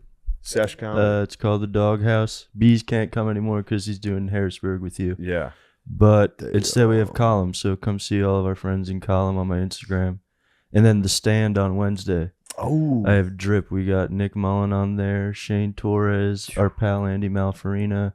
Yeah. A bunch of very funny that's comedians. Wednesday at the Stand? That's Wednesday, April 6th at The Stand at that's 7 gonna be a p.m. good show. You get to see the Mall Dog. Yeah, please come. All the stuff's on my Instagram, so that'd be nice. Thank you. 7th, 8th, and 9th, I'll be at the West Palm Beach Improv. Palm Beach. Whoa. Palm Beach Improv. Mar-a-Lago. The 14th, 15th, and 16th, I'll be at Good Nights in Raleigh. 22nd, 23rd, a little Nashville Comedy Festival. The 28th, 29th, and 30th, I'll be in Indianapolis, Helium. Here's the ones I got to get out because I haven't done a good job of advertising these. May 6th, Friday, May 6th, I'll be at the Academy 2 in Manchester, UK.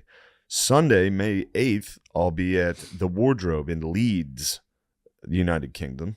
Monday, May 9th, I'll be in Glasgow at Oran Moor. Thursday, May 12th, I'll be in Dublin, Ireland at Liberty Hall. Early show sold out, not a big deal. Nice. Thursday, May 12th, there'll be a late show, also at Liberty Hall in Dublin. Friday, May 13th, this is confusing for a lot of people.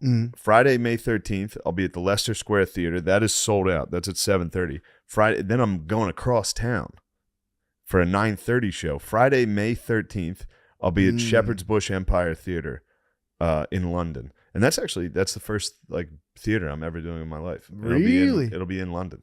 Damn. That'll be pretty sick. That'll be awesome. Shepherd's Bush Empire, May 13th. Please come to that. Blokes. Dude, you got to go full Peaky Blinder. Keep the razor blades in your hat and fucking... By order, the Peaky Blinder, you better come to my show, eh? I'll be in Austin April 14th at Cap City Comedy Club. Magooby's Joke House, April 21st, Timonium, Maryland. That's going to be lit. That's going to be fun. April 21st. April 21st, right after 420, dude. I don't know if I'm not. Is that a weekday or? I believe it's a weekday. I might do a little guest spot. Dude, that would be so fun. I believe it's a. Fuck, I'm in gay Nashville. I think it's a weekday. I'm pretty sure it's a weekday. I'm in Nashville that whole week. And the big one, dude, the mother of all shows, Bananas Comedy Club. Oh my God, Bananas April sold 29th and 30th. I don't know. I don't think so. They would have told me. That's got to be sold out. April 29th and 30th. Bananas Comedy Club, Rutherford, North Jersey. Rutherford. Yeah, how have you not been able to say Rutherford? Is it Rutherford or Rutherford? Rutherford. Rutherford. Yeah, it's Ruthford's. First of all, Gonzaga's not even in the fucking tournament, you dickhead. I was like telling my cousin, I was like, I got Gonzaga. He was they like, lost recently. They lost recently. Yeah, they did. This time, I had to defend my honor. Did you? Played Dragula 12. You played it this I had time. to. I was like, I have to do it. I have to redeem myself from Dragula. For your I tall stole tale. Dragula, Valor. I said it to you on the phone once, and I just broke my heart that I fibbed. It happens. I didn't play Dragula the first time. Someone else did. Yeah, but dude, would he have This represented? time, he represented. The clique was strong that night. There was like 5 of us spread out. That was during the middle of the pandemic, September 20th. When you would tell me about doing those shows at first, I'd be like, "That's crazy." I was imagining everyone is like masked up and like just like 4 people in a room. It wasn't that bad. Yeah. Most of the places were fine, but Dragula, when it was like me and 5 dudes spread out in a TGI Fridays on like a Thursday in Minnesota, just traveling. Everybody at their own dude. table, just getting beers this tall, getting fucking trashed. Someone's playing Dragula. So I played it, I'd say 4 straight times. You played it 4 straight times? I played it maybe 5 straight. Were you going up and doing it, or were you hitting from No, your phone? I was in the distance. I was sniping. You're sniping from your phone. And then finally a guy, one of the 4th, no one noticed. I was like, no one notices. So then finally. What was the scene? How many people were there? A lot. Oh, it was packed. TGI Fridays is where all the industry, all the service industry goes to hang out afterwards. Really? So all the fine ass bitches are in there. Damn, all the waitresses. All the servant girls. People of color waitresses were in there. Really? Fine ass people of color. Damn. Dude. Yes, and they were. That's you know, it respectful was as hell party of you to time. say. Yeah, of course, all these fucking people of color. And doesn't that sound worse? It's way than saying worse. Black people. There's so many fucking colored people in there. There's so many people of colored skin. It's like, dude, what? Yeah, I like to describe people on their skin immediately. But the first couple waves of Dragula, no one noticed. The waves, but I overdid it on the touch. I played it too many times in a row. Yeah, you got greedy. So finally, this guy was sitting with his girlfriend. He was like from us to the Stoners, and I saw him perk his head up when Dragula came on again, and I was like, "Yo, you like Dragula?" And he was like, "Is that you playing this?" And I was like, "No." Who was this dude? Just a random guy on a date. He was like, I had a long day at work. I don't like it that much. Damn. He heard it like 6 times. Were the And then I original was stuck. 5? Were the I was original stuck. 5 there? Or was it just the men you? probably. Were you the only surviving member of the No, original they were 5? probably there. I just couldn't see. They blended in. Also, it was Eid Mubarak, my friend, and Minnesota's packed with Somalis. So TGI Fridays was bumping with Somalis, Yes, dude. Muslims, people of color, Muslim people of color. It was a melting pot, dude. It was a melting pot, and Dragula was bringing us together. Yes. And then little some did I know. dickhead on a And date some white fuck was like, "Who's playing Dragula?" trying to control everything. Trying to Fucking control. loser, of Everyone's course. vibing to Dragula. Everybody dude. was How many vibing. viral videos of probably dudes all like dancing to Dragula? Be like, dude, this Just is hot young women of color dancing to dig through the ditches and burn. It was a fucking vibe. It was so vibey. Dude, the vibe was so and good. then Some white fucking asshole. and then some dude. white fucking devil was like, "Who's playing that?" And I was like, "Do you like it?" Friend? And he was like, "Is that you?" And I was like, "No." He was like, "It's definitely you." I was like, "Well, it's not." What was his date And saying? then She probably wanted to fuck you. Well, she was covering her head. yeah, it was a scene. And then I didn't realize I had played it like 3 more times. How many It was more? loaded up. How many more? So after I like fought somebody, I was like, I'm sorry. It just kept that intro is so funny to hear. That like weird. I forget. I don't even know what noise that is. And then How's the intro go? I don't even know how to describe it. The beginning of Dragula is like. I gotta find it. No, before the guitar, it's like a weird like. I don't know. It's a singing song. That's what it is. Hold on. Let's actually just let's get the. Yeah, you need to paint a picture here. Think of this: Muslims, women of color, TGI Fridays. Now think of a dude going like that. He's like, God damn it! I just want to enjoy my burger.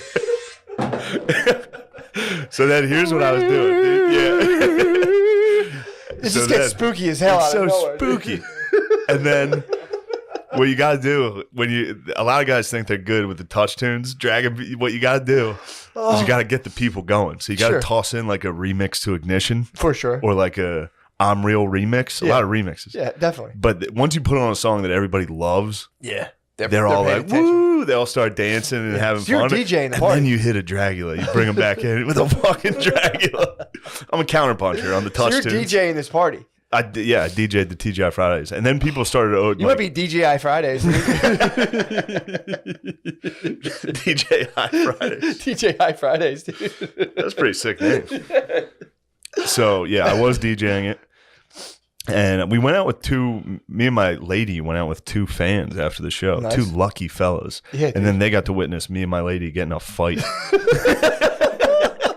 I was like, "Oh, you done talking? We're not talking for the rest of the Was night." this after Dragula? This is, during Dragula. There was no after. I left with about 4 Dragulas in the chamber. So yeah, if you listen to this and The you manager have, has to reset it with the key. If there's The- too many Dragulas lined up, the manager has to come out of the back and yeah. like undo the the Dragula waitress key. was upset. Our waitress was upset Why? because she was like, "Is that you doing that?" And Oh fuck. yeah, it was nice to get a domestic in front of 2 fans. Oh, and they had to 2 sit there dudes were like, like, "This is a cool night. We get to go out after the show." And then I was just like, "Oh, you want to not talk? What happened? What are you mad at?" Yeah, it was good. oh fuck. Good night. Damn, dude. Yeah, and then you just call the hotel and they pick you up in a bus. What? It's great. I don't know why I was complaining. You about might be this. Mall of Dragula, America dude. rules, dude. I was Dragula. You You just are call the Dragula. hotel. You're like, all right, I'm done at TGI Fridays, and they bring a shuttle to pick you up. A huge shuttle. Yeah, huge. Yeah, it's the sickest move. You get blacked out, Yeah. leave TGI Fridays in a bus. Fuck. People are like, who was that guy? Damn. Yes, That fucking rules. That's as Yes. that's as good of a weekend as you can that have. was a victory. How did you guys make amends on the bus? Yeah, we made amends because she started trying to give the guy directions, and I was like, Oh boy. "Ain't that a woman?" It was a person of color How do bus you- driver. He was a Probably male person of color. I don't want to assume, but I think he had a fucking dick and nuts.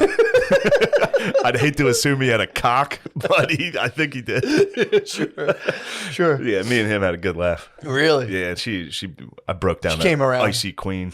She was trying Yeah. to silent treatment. She was like, "Don't you go this way?" And I was just like, "The guy drives a fucking bus. He only goes from This here is to the only there. place he goes. Yeah. You don't think he knows?" It Oh, was great. Brittany used to do that to me. I'll be like, driving to my parents' house, and she'd never been there before. Like, I think we're going the wrong way, and I'm like, dude, you grew up like 6-hour flight. Yeah, or yeah. It's like a 6-hour drive. You're gonna tell me how to get to my parents' house from the place I've been living for 15 years? It's not a Then male. I make one wrong turn. And I'm like, fuck. Yeah, fucking the GPS. Yeah, I'm big onto Google Maps. Google Maps destroys bays and dads. Oh, Dads hate the Google Maps. kills them, dude. My dad gives me directions Oh. every day. their directions are even worse than MapQuest. Remember, you had to print out the you had to print MapQuest it and be out. like, "Do we turn? Does the road? You know, you'd have to like mentally gauge 0.8 miles, and you're like, I don't know, dude. I think we passed it." Dad directions are, I mean, it's just like gas stations that aren't there anymore. You're like, dude, no, there's a Shell or there's a Sitco. It's down there, and you make the left over there. What you're gonna want to do is take a right down there. Yeah. Yeah, they and as soon as like I'll just pull up my phone. No. Like, listen. Here, I'm gonna tell you how to get there. It's like, just give me the address. I don't know the address. It's like, fuck. Yeah. It was I a must good have been trip. crazy navigating with maps. I thought about that because I go to a wedding this weekend. What, Like- taking a literal map out? Yeah, Yeah. When I was little, I used to have to hold the map for my dad. yeah, I and remember was that. like, We had this- an atlas, Yeah, he'd be like, what street are we on? I'm like, I have no fucking clue, dude. right? Atlas? That's what I'm looking Was for, it right? Road Atlas? Yeah, Road Atlas. Yeah, it's pretty tight. I had to pull it out and just be like, he'd be like, what street are we on? I'm like, I don't You'd know. have to like flip through like Missouri, Montana, Yeah. Mississippi. Like we're in like, Pennsylvania. Dude, I don't know. This is a bunch of little lines, dude. That's a sick weekend, though. It was. Flew back. The guy on the flight in front of me was playing Total War, my game. I've never What? even seen it in public. How do you I play? was fuming. I was so jealous. I didn't bring my laptop. How was he playing on the flight? He has a laptop. Oh, with Wi-Fi. Yeah. I was just Were you peeping? peeping in between the seats. Were you? Just watching how he played it. What would you get any new? Like, what'd you think? He was all right. Was he? He was all right. He was playing Medieval too. It's a pretty sick game. Ooh. Yeah, but he was France. I saw the map. He went from the Iberian Peninsula. He was running into the Holy Roman Empire. What? Phew. Yeah, I mean- you give me the shivers. You're like, ooh, whoa, dude. Careful. Yeah, it was a good trip. Damn, that's awesome. Nice trip. Hell yeah. That's what's up, man. Oh, before the podcast, we were talking about the offensive lineman in the intro is Quentin Nelson. Yep. How crazy Elite. is that? I just picked your favorite offensive lineman. It's crazy. Just blindly. It is crazy. Crazy. And then people were like, somebody DM'd me was like, "Yo, is that you?" Yeah, I was like, "Yeah, definitely." obviously. I played for the Colts. I'm the best offensive lineman in the NFL. But he's a jacked man. Look him up. He's a handsome fella. And Yes. what do you think he would do to you? Matt asked me what do you think his top sexual move was?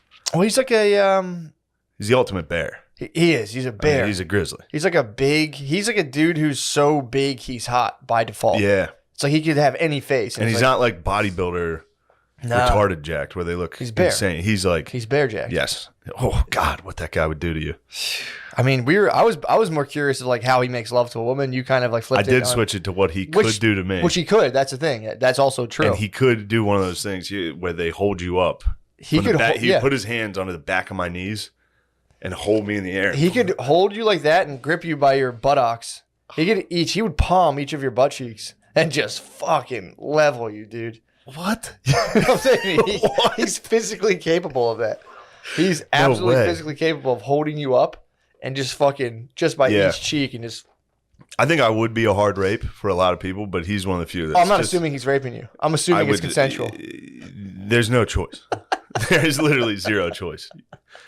That must suck. I would be dude. a tough. You think he'd be a tough rape? We're just talking a man-to-man rape here, but like getting Yes. raped by a standing. We're talking about the kind of rape you can joke about. Exactly. Male on male rape. the very funny kind. The funniest kind. Dude, of him, imagine that had to happen to a dude who's like, stop, put me down. The guy's Oh, guy in air getting raped. hammering him. Raped in air? I mean, technically, there has to have been a bunch of midgets that have been raped throughout history. Oh, yeah. You think you would do Yeah. like an air doggy or just like the Air doggy. air You and your doggy's boy? tough, dude. Because they're not going to bend in half. If you hold a midget like that, they're not going to fold. The they center don't of gravity is perfect. They're They just yeah. they just lay perfectly like a 90-degree angle. you just air doggy them, dude. All right, we'll change topics. My bad. I just think it's funny to imagine what Q would do to us. Quentin Nelson, dude. Sick could fuck nickname. us both. Sick nickname these He days. would hold me. Q. He would hold me with one arm, and he would just take you out. And I would have to the whole time watch, He knowing I could was bear next. hug both of us. He'd be like Goro. You think he could stack us? Yes. It'd be stack He could bottoms. stack us and hold us. Oh my god! I would get into it. I would 69 you. I'd be underneath. I'd be watching. You start fucking with me. I'd watch the penetration in front of me. Just trying to catch any drops I could get. True. I'd probably lick his sweat and stuff. Quentin Nelson. We'd both be front row at the next game. Be like, dude, go Colts, let's go. That'd be our settlement. How do you think the thing would go down from like us? He'd probably enlisted us for a massage. Like, Oh, I you need think a he hit us two-bro with the massage. Watson? Yeah, he hit us with the small towel. Remove Yeah. it, dude. I don't know. That's what Sandusky was doing. He was quieting the kids with some fucking box seats and shit. Was he really?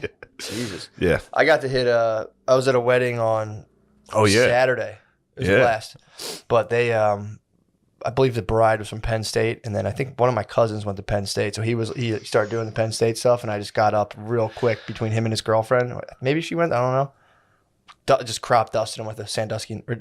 Joe knew right by them. Got up my table. Joe knew. Walked right back to my table. Nice. Pretty fun. They hate that. He laughed. He had a good. All right, good. Yeah, He it's Frankie. fake laughed. Frankie had a good. Oh, all right, Frankie all right, laughed it all up. right, all right. But I walked by. Joe knew right by him. Joe did know. He did. He knew So, all yeah, about it. I had to settle that down. I couldn't have that on my side of the wedding. I was like, no. No, that's Penn State weddings. Good God. We are Penn State pedophiles. We are. Yeah, you guys rape. We are rape kids. complicit in horrible crimes. Yeah, it's almost as bad as a West Virginia wedding. You ever go to one of those? No. People that went to WVU, No, what do they do? they sing country roads. They all get together in a circle, lock arms, and sing country roads. Isn't that the name of the song? Johnny Denver? Possibly. Yeah. I've never got. Take me home. This wasn't like a full on. I've met couples who were like full on like blue and white party type things. This was like a small uprising. This was a couple people. Okay. There's only a couple. I had to just stifle what I could on my side. I couldn't cover the whole ground.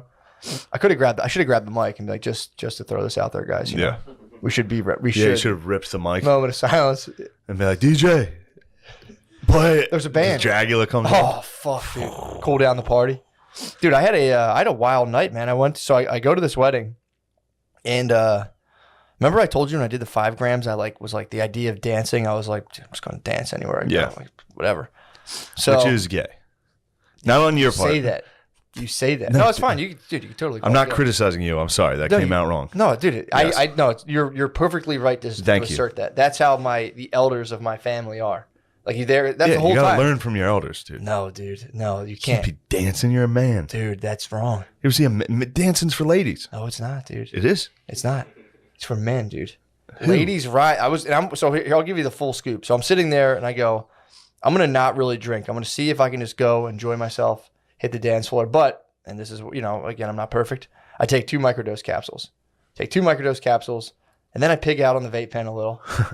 And then and that's it. I'm like, I'm having a good time. I watched the ceremony, and I was sitting there the whole time. Like I guess it was like the maid of honor starts talking about like just how she started bringing up like moon stuff and how like we're on like a planet, and I'm just sitting there. Oh, you were probably like, oh, this is fucking. I'm Slade sitting there, knows what the fuck she's talking Exactly. about. Now's the time to talk moon stuff. that's what I'm sitting there. I'm like, hell yeah, dude. She's like Yeah. talking about the planet and like the gravitational pull between people, and I'm like, that's a theory I've had. Yes, go on.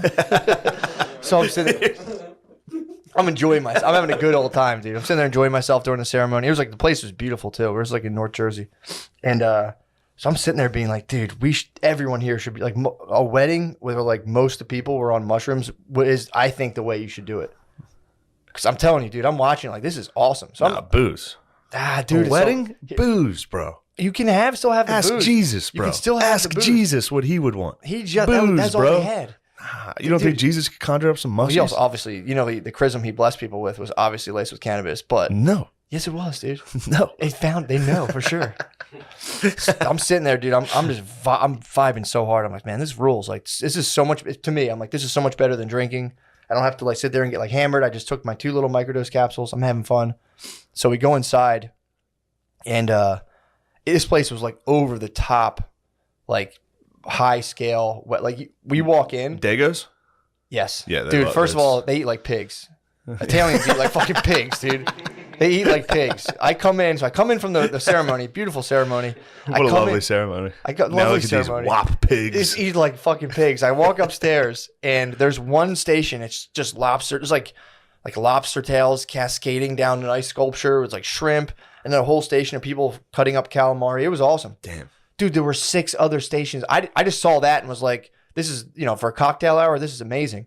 So I started eating like scallops and shit. And then they're like, there's like 5 other stations. Dude, there's steak, bacon, sausage, sushi, lo mein. It was Wow. crazy. So I'm walking around just feasting, dude, eating Yeah. all this stuff. Again, noticing like Italians eat like pigs. Started thinking about early COVID stuff, and I'm like, so it's like, how did Italy get hit so hard? It's like, you should see how they eat. They're pigs, dude. They are. This was the most piggish display. Again, I just wanted to be polite, so I obviously joined in and ate as much as humanly feasted. possible. Yeah, Yes. I wanted to be polite. So I had like a lot of bacon. I was just like ripping. I would go back and forth at these tables, just eating sausage, I'll just ate meat. Been there. Yeah, dude, it was sick. Every wedding. It was so Those fucking people walking around with the appetizers. even have they them. can't even get away from me. Dude, this was like a Follow 'em. this was like a 5-station buffet that you could just, and like there was no line because there's so many different options. So I just kept just hitting dude, there was these long shrimps on sticks that, oh dude, it was crazy. Yeah, I'd have a tough time there. I pigged. Again, when in Rome. So That's one why they among say the that. Italians. Yeah, one among the Italians, dude. Yes. I didn't want to shame them with like my austere Irish diet. I could have went there and ate like a small bit of mashed potatoes and a small piece of shitty meat. Yeah. And like And then one got or two green blacked beans. out, hammered, and laid on the Yeah. ground. But I was like, let me honor these people by enjoying in their sumptuous feast. So I pig out. That's why Italian women get fat as hell Yeah, dude. when they get older. Yeah. Become blimps. It's there. It's waiting to happen. Some don't. Some don't. But Rarely. yeah, they can't. Most of the time, they become fat blimps. You can't blame them, dude. No, how They're could getting force fed they're getting the fucking fine gravy every night? every Sunday, bro. Fine gravy, long dinners, dude. The wine is like, to not have wine is unthinkable. So I got a little taste. I was like, it was pretty cool. So by this time, I decided, I said, you know what? I'm having a good time. Yeah. Let's eat a weed gummy. Ooh. What the heck? What the heck, Yeah. dude? I'm having a good time. I'm not really drinking much. I'll eat a weed gummy, dude. I forgot when you're on, even if you're on a little bit of psilocybin, it really heightens the effects of weed, Oh no. dude. This thing, fucking. Long story short, dude. I get done pigging out. This weed gummy kicks in on me, and I'm like, I was like fucked up. Dude. Yeah. I was pretty fucked up. Not like I was cool. I was holding it down, but like I would like catch myself just like staring. It's because I was like analyzing my family, being like, because everyone started getting drunk, and I'm like, Yeah, I saw Billy had a couple cocktails. silly Billy. Yeah. Oh, Billy was White Claw Billy to the I fullest. saw old White Claw So Billy. I'm watching White Claw Billy. I'm watching him and my cousin Joey were out on a mission, dude, trying to get ass, dude. It was so fucking funny. Sad, dude. Dude, I mean, they're two boys. bros. They're two bros. They're two lone bros. So they're out there, dude, trying to get ass. And I'm like sitting there, like every now and again, one of my cousins would just be staring at me because I would just be like this for like 2 minutes, like, and then I'd look up to like my cousin from across the table, just being like, I'd look at them like, what up? And they'd be like, I'm like, all right. Yeah. So How well do you know that cousin? pretty well. They Like, probably think you're. Oh, my whole that's what my paranoia was starting to base around. That my family thought I was like a drug freak Yeah. because I would like and Brittany had a couple pops, so like she was like starting to fade on me a little. So that was my main thing. I was like, "Are we too fucked up for this wedding?" And I was like, "Fuck, dude, Really? fuck, we failed as a couple, dude. We were fucking retarded." And then like I was like, "Shit." And then again but I would like oscillate between that and be like, "Nah, dude, you're totally cool." I have been too fucked up for several weddings. Yeah, but You don't know. that's the thing. But when you I rolled an ankle at a wedding, fell down in the front yard. that's the difference between drinking and doing like light True. hallucinogens at a point. And I might toss that out as the challenge of this summer, hallucinogenic wedding challenge.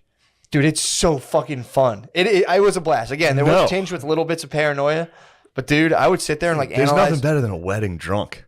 Getting fucked up at a wedding. Hitting the dance floor on a weed gummy and some mushrooms. That's when you got to take a bus back to the hotel with everybody.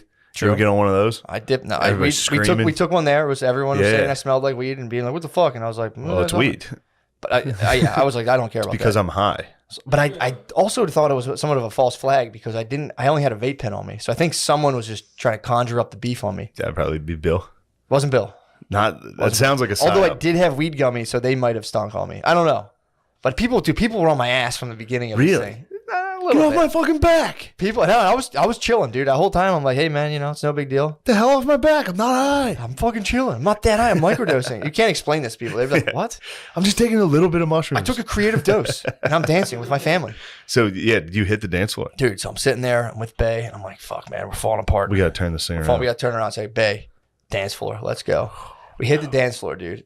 So I start, I'm just doing my little stuff, and out of nowhere, Bay comes alive. Bring her to the dance floor. She just fucking, lights come on. It's time for the percolator. Dude, she goes, yeah, exactly.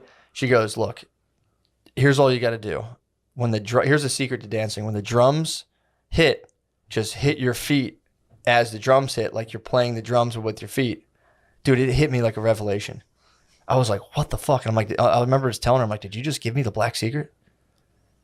And I was like, I like fully understood what rhythm was. Color secret. Sorry, excuse me. POC secret. The BIPOC. The PO secret, dude. The BIPOC secret. Now I was like, it was so funny to me because for the longest time would just be like, just like, da da da da da, and I'm like, oh, that's all you got to do, just match your feet to. I'm like, that's what rhythm. Dude, the whole thing was like a revelation. I'm like, that's what rhythm is. You're just moving in sync to the music, like but specifically with the drums. I was like, you should come out to Hot for Teacher. See how that works. Oh, you just follow the beginning. Oh yeah, easily, dude. Come out, chop your feet. Dude, so we're out there. Sick. I have this profound revelation where I'm like, this is how rhythm works. I'm having a blast, dude. I'm You're high. dancing my ass off. You're high. I was on a creative I could dose. see music. I was on a creative dose, dude. I was on a creative dose. I'm just fucking You're high off your ass, dancing like a damn idiot. having so much fucking fun, dude. I was having a blast. Yeah, that is fun. And then, it was so fun. And then like it all gets crowded, and then so I had to take a break. I got like I was having so much fun that I almost was like, dude, take a breather. So I went to the bathroom, gave myself a little mirror talk, and then the whole thing flipped back around where I'm like, you're good to go. And just went out there. She went and sat down. She's like, go out and dance. Like Billy was out there dancing with my mom strictly because he was trying to like let girls see him and get ass. Oh God. Silly Billy was in full effect. Oh, that's so sad. I didn't. He sent me the video of you and him and his mom dancing. He knew what he was doing. I did not know. Any of my female cousins or like cousins' wives, like, oh, that's so sweet what Billy's doing. I'm like, he's trying to get ass, and they're like, oh, come on. He told me it was for a sweet reason. You're trying. What do you say? He was like, my dad didn't want to dance, so I was like, Mom, I'll dance with you. Like, And that's true. That is true. that is true. But you're right that it was definitely he was laying a trap. That was bait. Yeah, That's he's using my pussy bait. mom's pussy bait, dude. You can't use your mom as pussy bait. I mean, dude, you can. I mean, again, it's a wedding. These guys, him and Joey are hard stags. Joey at one point took off his belt and started doing limbo on the dance floor. These guys were getting after it, dude, trying to get ass so any means necessary. Yeah. Well, So I'm sitting there with Britt, and she's like, "Look, I'm gonna chill out. Like, just go back out there and go have fun with like Billy and your family." And I was like, "I'm not gonna go out there by myself." And then I was like, "Yeah, I probably should." Dude, I just danced by myself the entire night. It was so fun. Damn. It was so fun. your cousins definitely think you are like I had so much fun. special needs.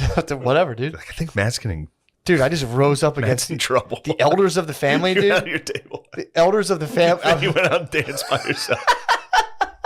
Dude, with my newfound moves, dude. Fucking Yeah. step You into got the some jungle. good moves though. I'll give you that. Dude, you thought I did. And I thought I always thought I kind of stunk. But dude, now that I'm equipped with my next challenge, I got to go to a BIPOC wedding. I do want you to know the time in Chicago when you danced at that person of color circus, Yes. Universal Circus. Yes. and they picked you out of the audience to dance. Which was racist. As Yes. the white man. They tried said, to- this they- will be funny. They tried to clown on you. It did? And then the crowd went crazy when you hit the moves. Yeah. Have you ever seen a video of a autistic kid at a high school in a dance off? And the crowd goes, oh, no matter what they Yeah, do. True. I am afraid that could have been what happened to you. No, I killed it. I killed it, dude. Well, that's exactly what the autistic kid at the high school thought. So you got to be careful because it could have been that. Now, I saw the moves, Hold on, let me think. but I think I also might be My in your footwork, friend my group. footwork was nasty, dude. Footwork was I was a nasty. little uptight at That's first. always the autistic kids when they get in the dance, they fucking swing their feet So around. I hit a couple of those I hit a couple of those like I hit a couple of DDRs. I hit a couple of Dance Dance Revolution moves at the wedding. That's the That's when- autistic kid. And that's when people would be like, "All right, dude, that's enough of you." It's too bad there weren't any Asians there. They would have been like, holy Oh my shit, this God. guy's good. That was like 100,000 point combo, dude.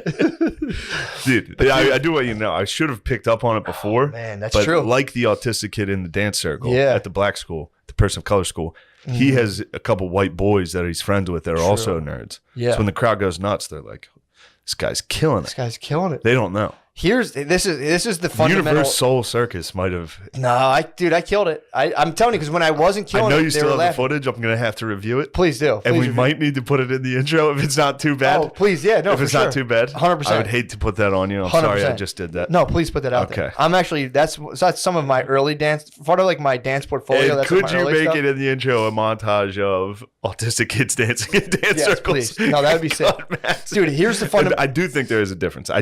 It's just a theory I have. Here's the thing. Here's the fundamental mind switch. It's total doesn't matter. Of course it Because doesn't. dude, exactly. It does not matter. When I was there, it was like all of the grumpiness and weirdness I would do, and I would sit there and be like, "Why does she want to make me dance? I don't want to dance." Yeah. I'm like, I'm just gonna get out there, and not even for myself, just add to the vibe of the party, and I did. Yeah, that's Big it. time. Might have freaked out. My family might be like, what the fuck? I start out as a grumpus. I start You out gotta like, add to the- dude. I don't get like pouty. I'm just like, I'm not fucking dancing. And it's not a big deal. Go dance. Yeah. I'm going to get hammered. And then I get hammered and I'm like, oh, what am I doing? I should get out there. That's the standard move. Yeah. Which again, that rules too. Coming in, dude, I'm telling Once I you. hear shout, I'm sitting there. I'm like, I got to get out there. Mine's Montel Jordan. This is how we do it. That fucking rip. I See, fly out of my seat. That's like a good. vampire. That's a good bait song for Dragula. Next time you get the touch tunes, Yeah. toss that on. Yeah. Everybody will start dancing. Then fucking. Fuck, something's happening. I don't know what it is. Yeah, Dude, but that's yeah, tight though. the rest of the night was very fun. Dancing with Silly Billy. Watching Billy out there having fun. Love dude, seeing Billy have pumping me fun. up. Brother Kevin got out there. Really? Classic Stiff McGriff, dude. Got He out is there. a He was Stiff McGriff. Tin Man, dude. He was different. He was moving, dude. I'm telling you, I was vibing so hard, it was rubbing off on the whole floor. That makes sense. At one point, the funniest part was they started. I hate when my family does this. They start doing like a circle thing. Oh yeah, where every everyone family does it. and pigged it's out so went right in the embarrassing. middle to an abs. Like someone obviously the bride came in. Everyone's like, yeah, and the couple like, yeah. I busted some moves. I bombed in the circle, and then this was like, got out and was like, not a big deal, dude. Oh, Not a big I deal. bet were the brothers excited to tell you bombed? Did anybody tell you? No, I just right. kept it pushing. Well, that's a good sign. Dude, I'm telling you, if you're self-aware of bombs dancing, And I was like, back out. Let's get back out there, dude. yeah, take an L. I'm equipped with the rhythm, dude. My 2-steps unstoppable right now. Here's my challenge for myself. don't The BIPOC don't do wedding. any dance challenge. No, I am. The BIPOC wedding. I am. The BIPOC wedding I'm going to, I believe, in July. No microdoses. I'm going to try to do it stone sober and go out there and just dance my ass off. I promise that's impossible. That's what I think. Dude, it's been keeping me up at But night. impossible is nothing, dude. You could sober dance at a BIPOC wedding. I'll be like probably the only white dude. Definitely. I'm going to go out there, dude, and just stone sober. Definitely the only white dude dancing by himself. True. If you go, Well, dude, Brittany- what if there's a circle? I'll join into it, dude. I'll do what I got to Get do. into the circle. Perhaps more of a train, but maybe a circle too. Might be more of a 2-line structure. I don't know if the circle's gonna happen. True. There's not much of a circle there because everybody like the circles usually it's kind of like a, let's say, a whiter defense mechanism to be like, "Huh," you suck out and you're like, no, I'm participating, but then you just like you go do it and then you kind of watch. Yeah. Dude, you go to a black wedding, it's the line? opposite. You're fucking gay if you don't dance. People are like, they'll come up and be like, you okay? Yeah. But there are. It's funny because there are black people who aren't good at dancing and they kind of like. Just they lean back. They just lean back, or they'll sit. I mean, yeah, if they could just sit there, and just Lean act back. like they had that thing on them. Like, I would dance, but I got a fucking gun. Yeah, I can't. I brought a I'm gun liable to this party Drop and this and have it discharge and kill someone here. But it is funny seeing the black dudes who like kind of stink at it, and they will kind of like stand off, and there's the whole, it's a big deal. But yeah, dude, that's my personal. And again, I could, if you just take a microdose or two, like a little like 0.2, 0.3 dose, and go dance or go just to a wedding. It's fun, dude. Dude, I can't. It's so fun. I cannot. Because I can on mushrooms. it's a Mushrooms mental- would be fun. It's a mental shift, dude. When you Yeah. take yourself out of the equation, you're just Yeah. like, I'm just a being serving the fucking this function of this party, and like my personal outcomes irrelevant. Such a mindset change, dude. I had so much fun. We left early. I Though. believe you. We got out. What We the got hell? out early. Well, Bay was tired, and they didn't know it wasn't Send over. her to bed. Wasn't over till 12:30. Blackout. She offered. She was like, "I'll go," and I said, "Bay." That's a trap. Yeah. Yeah, I'm not going to fight you tomorrow because of this. I said, "Let's go." Or No, in no, an no, no, hour no. when you text and say, when are you coming home? Yeah. No, I was, I'd had enough. I also, this was the other thing too, dude. This was the possibly the weirdest part of the whole thing. So I'm sitting there, I'm at the table between little bouts on the floor. Did Spud go? No, he wasn't there. Dude, I'd like to see him dancing. he tears it up. Spud hits the floor. Spud doesn't stop, dude. He goes hard as fuck. Really? Yeah. Oh, man. Spud hits the floor like just like a little kid and just hits it hard as fuck. Why'd you say that? It's just pure joy. Oh, okay. I remember seeing him one time at a wedding, and it's just absolute pure joy. He has a good time. I can imagine him at the McCusker things dancing on a table like the Hobbits. And everyone's standing around with like mead. And he's up there.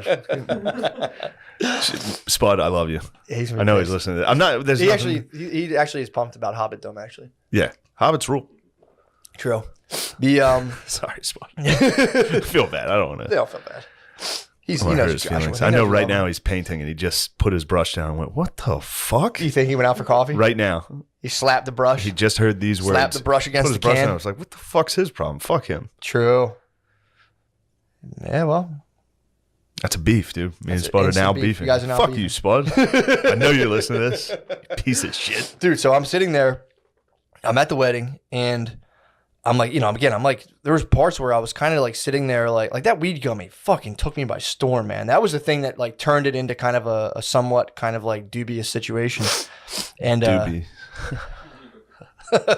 so I'm sitting there and like, dude, out of the corner of my eye, I see this dude, and I could have sworn he was looking at me like, what the He's fuck giving is you. this? He's me mugging you. No, here's the thing. So I'm sitting there and I look back and I'm like, the guy's just like staring at nothing. And I go, holy shit, dude. Like, does my mind lightly hallucinate judgment all the time? Like, I'm like, what the fuck's that guy? And I'm like, I'll like see, this was like a weird thing I kind of experienced while I was there. I was like, I think I mildly hallucinate in my waking hours, like judgmental looks and stuff that just don't exist. My mind just projects them out onto people. And then I just sat there being like, I gotta In your I waking gotta hit the hours? floor. Yeah, like apparently, and I've read about this before, but like people will like minorly hallucinate little things that like just didn't happen at all. Like you'll read like a sign, you could have sworn it said something else, and you look at it again, you're like, well, my mind just literally projected Yeah. something on there. So I was like, I think I do that a lot. Well, I think that's probably, if I had to guess, just a hunt. Like that's how your mind works. Yeah, Like, exactly. you interpreting every single person's face towards you. Exactly. So it probably gets them wrong.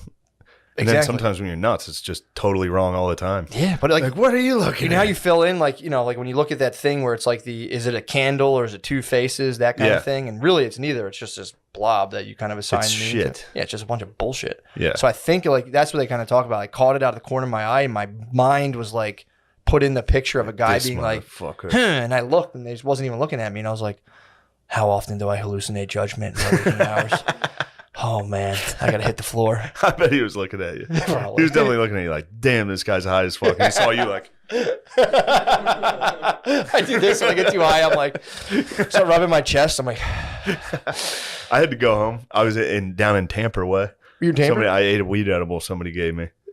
Yeah, dude. I was crushing beers, crushing the brewskis, chilling, having a good time. A dude was a EMT or a surgeon, I think, and he was telling me about just horrific stories. Just horrific, like terrible injuries and surgeries and shit. And then the weed edibles hit. And I was just like, I started doing this. I was like, as soon as I realized I was doing this, like while talking, like a guy was talking Yeah. to me, and I was like, I was like, oh, I have to go home. I was like, I got to go home right now. Put yourself to bed. Yeah, and a bunch of the people were like, no, stay. And then the manager came out and was like, no, he should leave. He's got a show tomorrow. He's got to leave right now. I was like, thank you. How strong was it? I don't know. I think I could have sworn she said 10 milligrams. Dude, which is nothing. That's my beef. So I got these things I got out and I was out in Chicago for But the it was graduation enough that I party. was just like, I have to leave. That's dude. So I got these things from Chicago when I was out for my sister-in-law's graduation party. It's illegal out there. So I went and got a bunch of weed gummies, flew back with them. You can't stop me. And dude, they say they're fucking 10 milligrams. I'll like eat half of them. And again, being on a microdose ramps them up. But even the one day I ate one when I was in Chicago for the graduation party. Dude, I was stuck. And I was like, these have to have more. Yeah. Stop me right in my tracks, dude. Yeah. I was like sauteing. True. I got these edibles out of like a lady's truck in Tampa. Dude. They tried to give me a joint, and I was like, nah, I'm not going to smoke. And she was like, I have some edibles. And I was like, yeah, I'll have I'll one. take one of those. I just got it out of like a lady's glove compartment. Well, here's the thing. It was probably like 150. I was just like, This package says 100, but I always thought it's 100 total. So it's like, and they're definitely not 100, but they're supposed to be 10 a piece. yeah. Dude, these things were like fucking knocking my socks off. And then that's when I had the half of one at a wedding. I was like, oh, you half. Dude, Still rocked you? Pluto, bro. I was just sitting there like, what the? But what happens too is when you mix them, because it's like a jelly mixture. Yeah. So you pour in like if you're using. Yeah, like, I've had some of your gummies. exactly. So you're using like Yeah, a every dis- once in a while you hit a landmine. You're just Exactly. like, Because no. it's like water and oil, and then if you're using distillate, obviously it's a little different. But a lot of times, like you're just mixing sludge. So like, Yeah. there's nothing stopping if it's distillate or if it's like a coconut oil. It's going to concentrate in certain areas. So sometimes you eat one, it's a dud. Sometimes you eat one, you go, This is like 4 in Yeah, 1. this is a major problem. This is a fucking Yeah. major one. So Dude, I don't remember how Mechie used to crush those things? crush them, man. That's fucking weird. Well, here's the thing. A lot of times, some people. R.I.P. Mechie, R.I.P. Mackie. former friend. Remember how? Man, I miss my dogs, dude. Man, dude, what's he been up to? I don't know. What? I don't talk to him Why? because he abandoned me. Hit him up, dude. He left me. There's no time for that. Hit him up. I hit him up. He doesn't answer sometimes. Really? What the fuck, Mechie?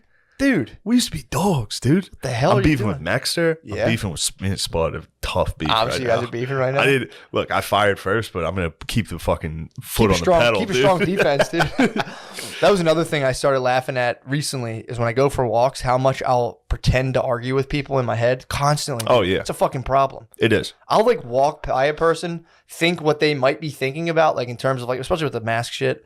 I'll walk by a person, see them like, if I think they're thinking a thing about me, I'll walk for a block and a half and be like, and then if they were to turn around and say this, I'd be like, yeah, dude, well, fuck you then. I'm like, Yeah. it got physical. I'm like, I'll catch myself being like, dude, you're out on a relaxing walk. Why are you fighting with people? in Yeah, your head, that's you how it fucking always ends. Psychopath. Soder had a funny joke about how he gets in shower fights. Like every time he's in the shower, he like battles one of his friends, and then he's like, "This is how low self-esteem I have. I lose." He gets in shower arguments. He's like, "You know what? You have a good point. I'm gonna work on that."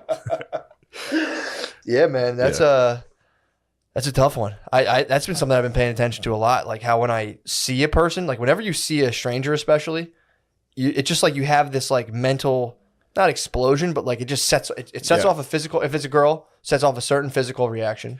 Your penis. Your penis and your fucking even your heartbeat, and then you. Really? Yeah, if you see a hot chick, your heart starts speeds up. pumping Heart shit starts to your speeding dick, up. Yeah, and it it's speeds like, up. get her, get her, get her, get her. Go. Get some pussy. You see a certain type. If I see a dude who's like taller than me and well put together, I'm like, what a dick. Instantly, you're like, What's his fucking problem? What's he doing? And how Trying like, to all show day- me up in front of the Yeah, pussy? What the fuck's his problem, dude? There's pussy here. Tuesday afternoon, everyone should be wearing basketball What are you, shorts. 6'5"? Dude. Yeah, what the fuck? That is true though about everyone where it should be wearing basketball. Yeah, man. Come on, man. What the fuck Yeah. do you think I got going Yeah. on? But it's like, dude, I'm like Disgusts me when men stop dressing up. outfits, bro. Outfits? Dude.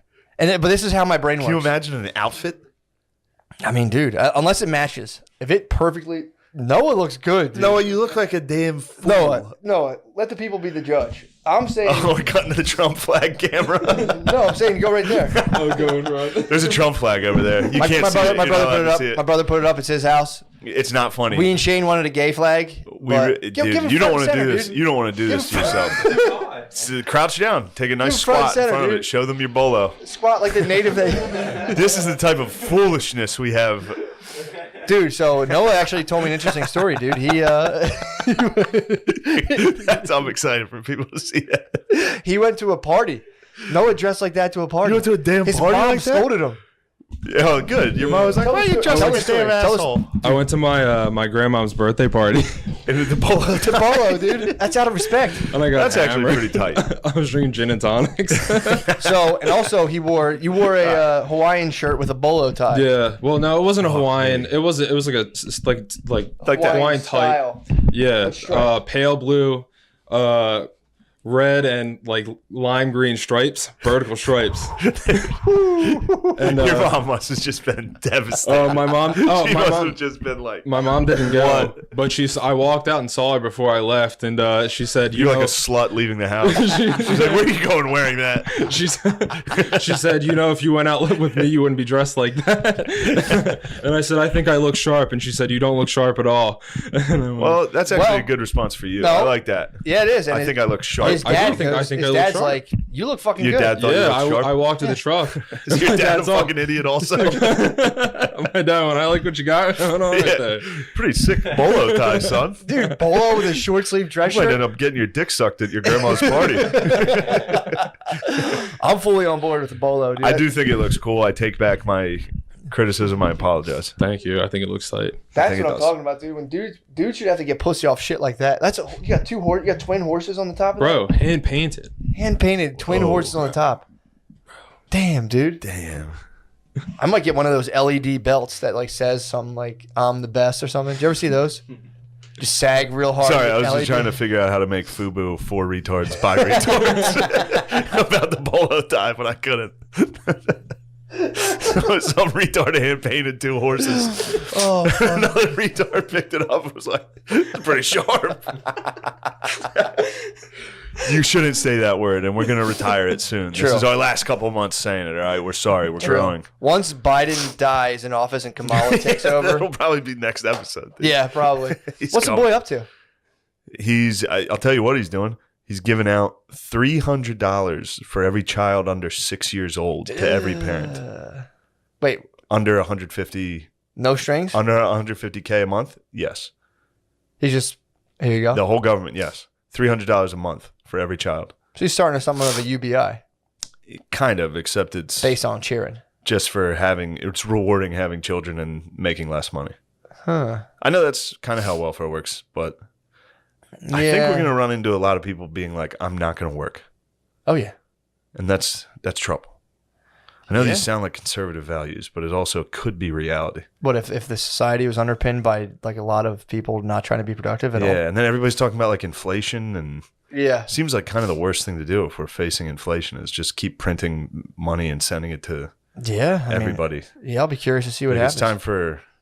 Now, this isn't exactly what I'm saying. Sure. It's a touchy subject. I don't want to offend any people of color. You think it's just people of color? No, not just. You think he's certainly not? he's But yeah. I think they're gonna try to be like, all right, it's time for equality. Let's go ahead and just give everybody money. Yeah. It's like, Well, I don't dude, know if that's gonna work. I was in the I know. No, I know. I shouldn't try to. I know what you're saying. I don't know what I'm saying. No, he's I'm so dumb, dude. I'm he's so sorry, playing to his everybody. base. I know what you're saying. He's playing to his base, Yeah. and he's gonna start trying to do some like yo, Wouldn't this be cool? let's go. Also, don't worry about Israel. Yeah, dude. Yeah, it's fucking dude. You it's- like Israel? who me? Yeah. I wish they would all just. What, are you anti-Semitic or something? I know, dude. No, dude. Apparently, there's some Jewish people I Little respect. catch-20 Jew. But no, dude. I was sitting there with Brittany's mom. We're going to the airport, and she got a robocall that was like from like I don't know, some like Czechoslovakian dude being like, "Oh, you identified as a person of color," and she's like, "Yes." He was like, "What do you think about the vaccine? Do you have access to it?" And she's like, "Yeah, blah, blah, blah." He's like, "Do you think that schools should require children to all get vaccinated? And if not, they cannot go to school?" And I'm in the back like, what the fuck is this? And like, Yeah. do you agree, 1 to 5, do you agree that everybody should get it under 12 years old and that it is very safe and that you should get it every year as opposed to... And I'm sitting there being like, what fucking kind of market research? What kind of... And then he would stop between every like 4... like super creepy dystopian questions, he would stop and be like, do you agree that it is people of color are disadvantaged? And okay, so should children be forced to get the vaccine in order to play the sports? And I'd be sitting there like, dude, this is fucking crazy. I like it. I think the narrative they got going right now is like, don't let the man tell you can't get the vaccine. You just fucking... Yeah. So they're playing to this whole thing of like, be a revolutionary and step up. I might get it. I'm addicted to it, dude. The vax? Yeah, I've gotten it like keep I've been very tracks. closeted about it. I've gotten all of them. I'm thinking about getting it. I've gotten all of them. But you know why I haven't gotten it yet? It's because I'm lazy. Yeah, I haven't That's gotten really it because it. I'm genuinely... I don't take fucking Advil. I don't take Tylenol or Advil. So they're like, here, take this. Yeah. I'm like, I'll wait for it. I also don't want to jump the line, bro. I want to make Can't sure jump the line. everyone who's more vulnerable than Yeah. me can get it. So I'm going to wait another 65 years probably. Yeah. And then I'll, maybe then. Consider it. Yeah, but there's now talking about what I got from that robocall. They're going to try to like do a 2-for-1 flu COVID shot, and they're going to start trying to give it out to people once a year. So that's what I got from the thing. But I think they're also trying to really pump up kids to get it too. They're I'd be like sick if that's how America collapsed. that. If the vaccine ended up just wiping everyone out in like a year. It's possible. What a catastrophic failure of an empire. Yeah, that would stink, That'd dude. be pretty sick. Just be like Jonestown, except the whole Yeah. country. With the vax. Just everyone just laying down dead, and then just patriots emerge. Patriots and black dudes emerge. True, dude. Well, that's the other thing too. A lot of the stuff I read is like they talk about like they call it vaccine hesitation. Well, apparently too. I think they also now they include anti-vaxxer as people who are against mandated vaccines. If that makes sense. They're like, well, that's an anti-vaxxer. And it's like, I got shots. When people are like, hey, here's a new one, take it now. I'm like, Yeah, hold on. Hold up. I just believe in science. I'm like, let's let the scientific process on play Yeah. in its fullest. I want to do more of a meta-analysis on everyone who gets it first. But I'm, again, I just fucking love science, dude. I love science too. Fucking love YouTube, don't deplatform us. True. We love science, dude. I'm getting it. I'm gonna get it. All right, just Yeah. give me a minute. Jesus. Will they shoot it in my thigh, or does it have to be the arm? Because I don't know. my veins are already, dude. They're fucking What's that word when someone's veiny? vascular. Vascular. Yeah, look at that. Come on, dude. Damn. You know, that's bro. all I cared about when I was in 5th grade. All I cared about were pubes. I needed pubes. And Veins I saw were older so kids who nice had when fucking you veins. had veins. I didn't have veins. Like I got one on my hand and I was like, yeah, dude, that's what I'm saying. I remember just being like, I went home and opened chips. I was like, I remember when this Laid came. down. This came in, and I was that's like, a big one.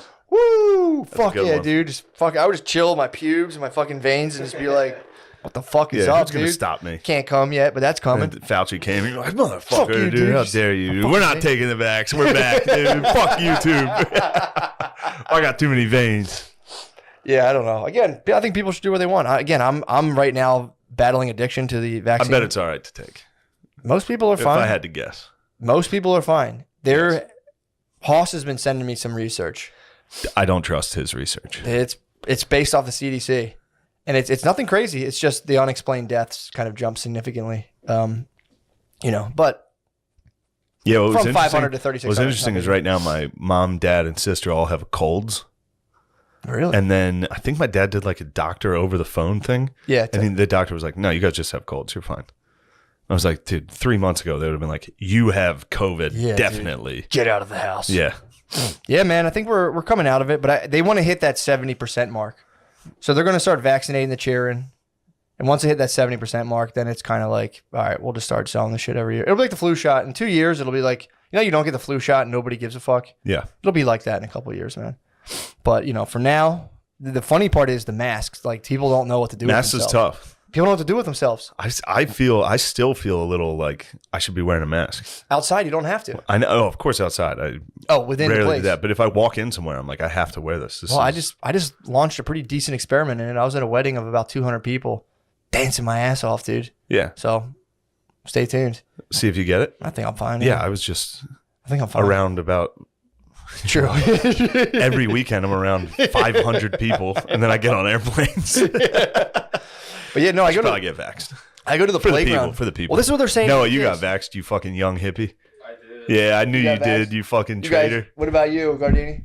Guard dog holding Never. strong, dude. Bro, I wish I didn't know. It fucked me up. You couldn't Don't see get the it, right? vaccine, yo. What happened to you? Bro, I got like right after I got it, it like fucked me up for like 2 days. I was so sore and I couldn't eat. And I had a headache. It was fucked up. Are you able to That's reproduce? why I got that bolo tie. Bro, probably not. Gardini's taking shots at you. You might have to whoop Actually, Gardini will wail on you. He's a Bro, I both- fucked they're both Gardenia, wrestlers. bro. Wow, you guys are both wrestlers? Yeah. You guys should. What are we Oh, doing? we took the mic from Gardini. What the hell are we doing? We're a team. We don't fight. True. Oh, You guys true, are road yo, dog and true. the badass. The New Age Outlaws. Hell yeah. You guys, you would never wrestle for us, for our amusement? As friends? As friends?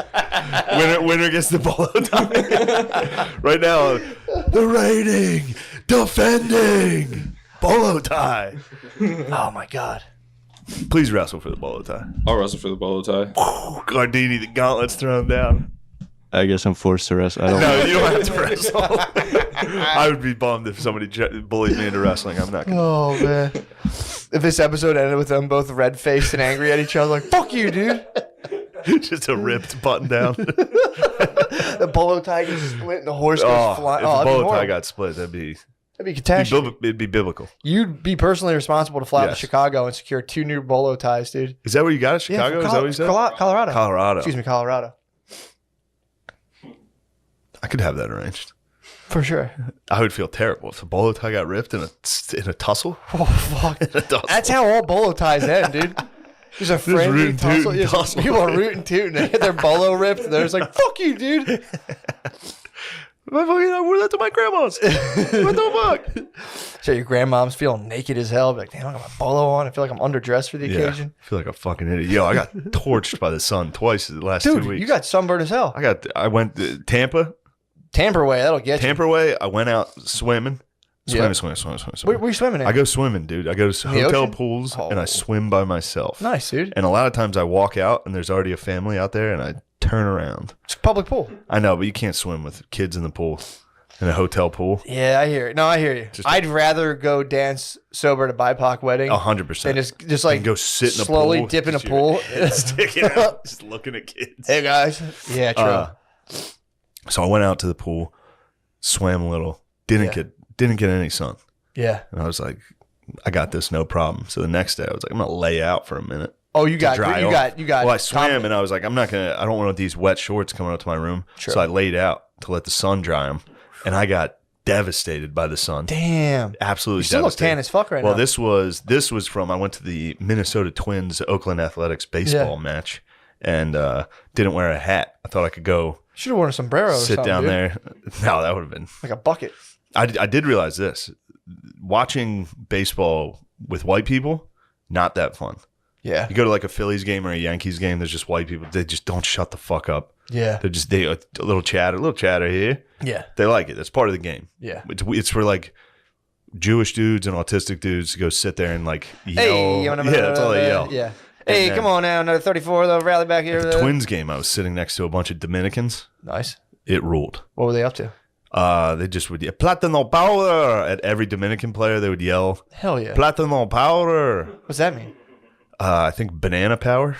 Hell yeah, dude. Yeah. What? Yeah. Plantain power. And every Dominican player loved it. Hell yeah. They would look up at him and be like, "Yo, hell." Have you ever yeah." been to Dominican Republic? I have. Pretty tight. It is tight, but I was at a resort Same. chilling. I told you I stepped off the resort for like maybe 3 seconds. Got approached by dudes on dirt bikes instantaneously. They were like, "Do you want to ride?" And I was like, "No." And I just like, went back into the thing. Like that was so fast. Yeah, they're all Outside, over if it. you go outside of the resort- Jamaica was the same way. Was it really? There's dudes swinging by every time. Dude, if you go Yeah. out, I think like there's so much trash. If you go outside of the resort and like go around the Dominican Republic, it's just like empty 2 liters and Cheeto wrappers, like just fucking piled for like it's the whole road is just fucking like Yeah, it's crazy. it's punting about It's part of the power, dude. Yeah, the guy was yelling it and we were sitting right behind the Twins dugout, so they kept throwing balls to everybody. It was great. That's fucking What a sick. fun time, dude! That's Going to a awesome. ball game rules.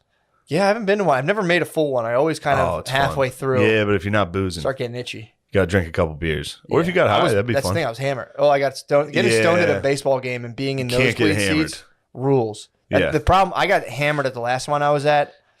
I had to get the fuck out of there. Yeah, But I went to one stoned when I was a youngster and sat in like the highest up seats when the Citizens Bank Park, I think, was first constructed. I remember just being like, "Whoa, yeah, that's fucking cool. cool. That was pretty It's a tough date for a bay. It seems like a good idea, and then you're in the Nah. third inning and you've been there for 3 hours. They and like it's the just tailgating. Yeah, they like the God damn it. tailgating. The tailgating's fun. If you do the tailgating and then you go for like 2 innings and leave, great day. Every year, I force a woman to go to a Notre Dame game with me, That's awesome. and they That's the gauntlet. hate That's it. the gauntlet, They dude. can't survive, especially because I'm definitely blacked out.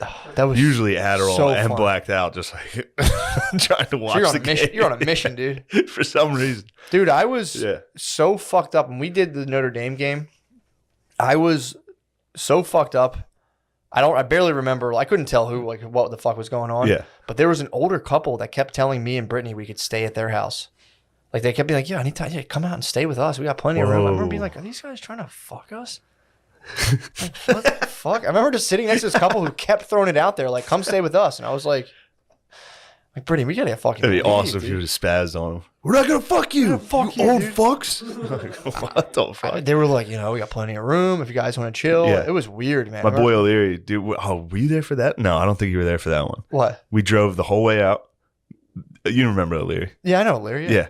We got out there. Just talked to him like a He week gets ago. into the stadium, snuck in a beer, cracks it open before kickoff. He got it kicked out. Oh, It was like a 10-hour drive. damn, dude. Yeah. O'Leary's the man. O'Leary is the man. That beer was worth it, dude. Getting that pass. It was like a Bud Light lime. Oh, It was like a warm Bud Light lime. fuck. Yeah. Worth it. Definitely not worth it. Saved And it. he was with his lady. Saved it. Him and his lady, Oh. they got ejected. You got to hear that fucking. That's my number one nightmare of like flying with weed somewhere else. Just ruining a trip over like 4 vape I pens. wanted to get high. I put him in with my regular. I don't think they give it. Well, I'm allowed to have it in Pennsylvania. I have a medical card. And then I'm allowed to have it in Chicago because everyone can have it in Chicago. Yeah, but in the air. You just don't bust. That's the True. one. You just don't vape in the bathroom. It's gotta be so hard. It's tempting, but It's gotta be so hard not to vape. I don't really have a desire to be stoned on a plane. I wonder if you hit it and then blew it into the toilet and pressed flush. It's possible. You know? But if anyone smells, dude, they're fried. I've gone through it. You can eat the They gummies. land the plane. They'd be pissed. Yeah, they could land the plane.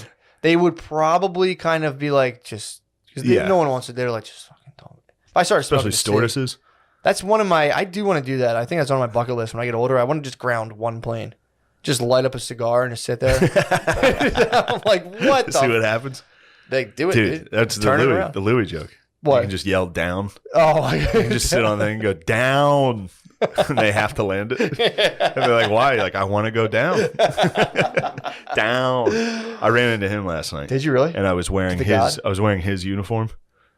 Black tee, white brutal. jeans, and black tee. Yes. Were you guys dressed the same? Yes. He walked in wearing it and I was just like, fuck. And then he sat right next to me. We looked exactly the same. Yeah. Did you tell him you were dressed like him, or you just let it ride? I just let it ride. I was waiting for somebody in the room to be like, Are you guys the same or something? yeah. You're like what? Yeah, oh, pretty much, yeah. Kind of. What are you guys like the same You person? guys or wouldn't understand what it's like, dude. something? You were just like coming up a sub. You're like jogging up a subway eating Yeah. pizza, just being like, Oh, I think about it every time. dude, really? I walk to go to the cellar. You walk past That's that exact. You walk past the subway. He jogs up, Mm-hmm. and then the pizza place. Yeah. And every time I'm like, I should get a slice and You're stand there, take a you're bite, tempted, throw dude. it out, and then go in and bomb with the same two jokes I've been doing at the cellar. How tempting would it be? It's tempting. The cellar's been tough, dude. Really? Yeah, What's it's been because it's all hot babies. Really? It's just for some It's reason cream of it's the crop, just yeah. hot chicks going Yeah. to these shows, like all sure. just hot chicks. Yeah. Well, And then I go up with my fucking pedophile and Special Olympics jokes. what the hell is wrong with that? I don't know what's wrong with that. You'd think What are they it'd be doing? funny. People don't like me. What? Yeah, they're sick of it. Nah, dude. So we've had enough. They want to hear about sexual intercourse. That's the type of jokes they like. Tell them. I don't have many sexual intercourse jokes anymore. Tell them about it, dude. Tell them what you do. I talk about Talk you. about that lineman fucking you in the ass, dude. What are you talking about? I talk about you howling when you jizz There you sometimes. go. There That's you my go. best joke. Gets hot chicks about pumped sex. up, dude. Yeah. So they just want to hear about the pussy. They love hearing about pussy. They don't hear about the pussy. I go up, I'm talking about cancer and shit. People are upset. Then all you have to talk about is cum, and the whole place is like, Dude, yeah. start. Just jerk off. I gotta work on it. Jizz on I stage. gotta work on my sex material. True. They just want the sex stuff. They want the sex stuff, Give it to them. or you gotta be a person of color. They love it. Pretend. Well, this. White chicks from New York, Yeah. they only want to hear BIPOC speak. Just be about. woke. Just go over there and be woke as fuck. I should. Just be woke as hell, dude. Just go out there and be like, oh my god. I'm with Palestine. How about y'all? True. How about we give it up for Palestine? I could get an easy, giant applause for. Yeah. How about we give it up for Palestine right now? Yeah, man. Give it up for Hamas, y'all. Yeah, dude. Yeah. Give it up for Boko Haram or whatever. Yeah, I've been following that a little bit in terms of Israel and Palestine. what have you discovered? I don't know. I mean, it's just they fight each other, and Israel Israel has this like defense, like an iron shield. Yeah. So they get the missiles. Iron Dome. Yeah, the Iron Dome. I think it was built in Arkansas.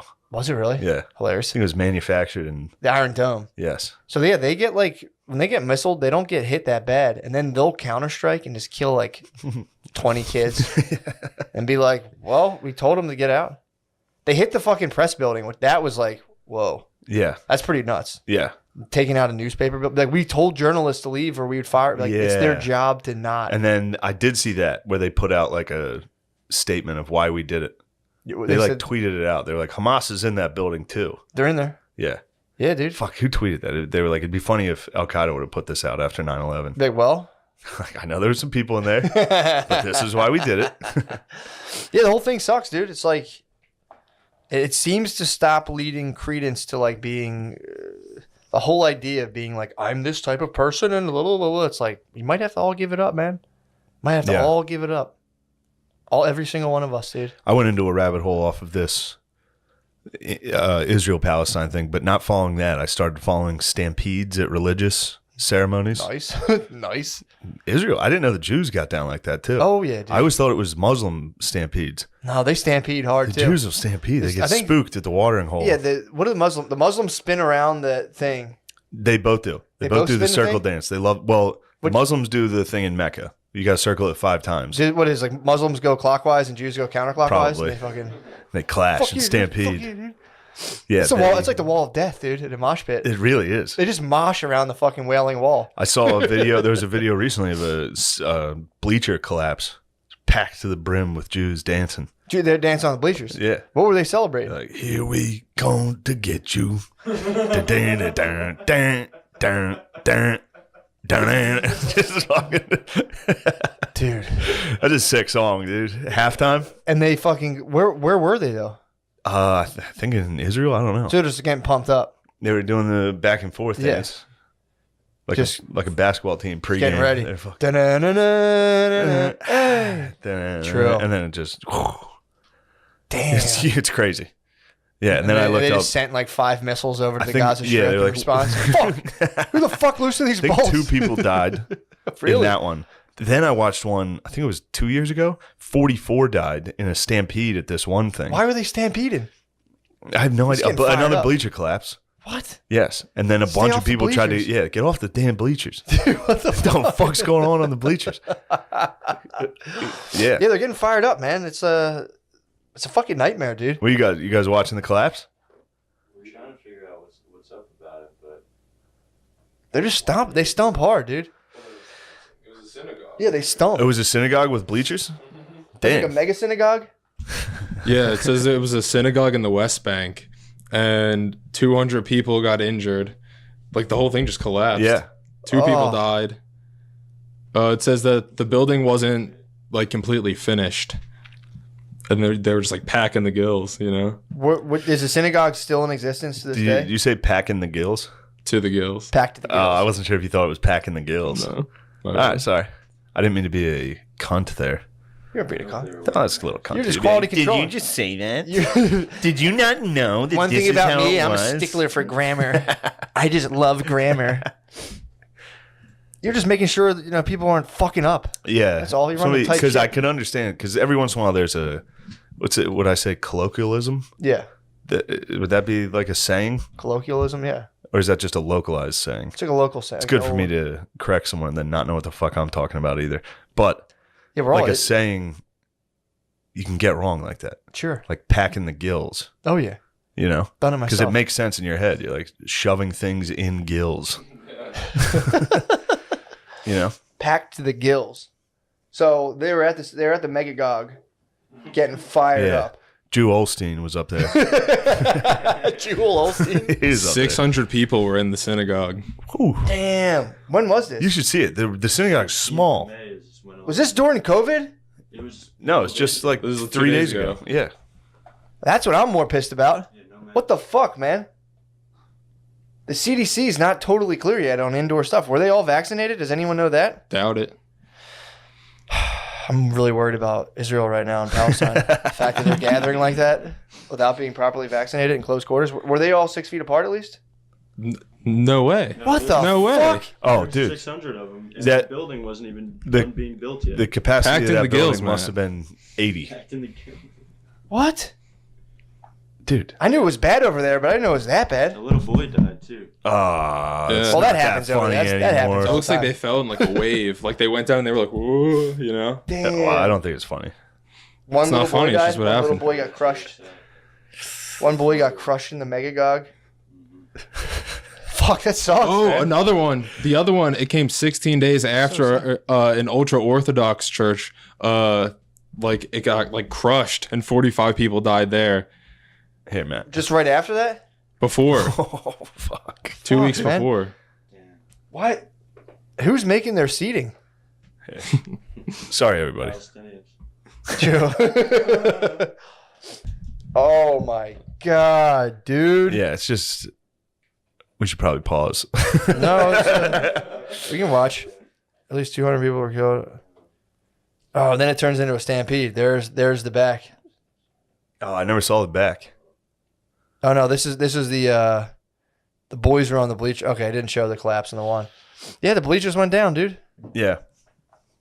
Dude. I was always weary of that. Rabbi was probably getting it too. And everyone's Oh, like, he was oh, probably and he was killing like, it. yup, and looked back, was like, shit. Shit, I went too Fuck. hard. I mean, dude, Went too hard. Got the boys rocking. what do you think happens? What do you think happened as a result? I know it's not. We're not supposed to make jokes. But I think there's probably a collective like, oh.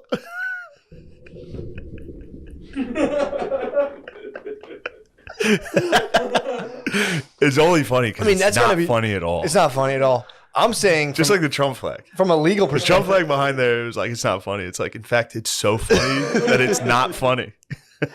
There's a lot of things like that. I'm talking about that's got to be a legal nightmare, dude. Yeah. A synagogue collapsing. Oh my God. Can you imagine that case in court? Oh my God. Fucking everyone's getting a piece of everyone's ass, dude.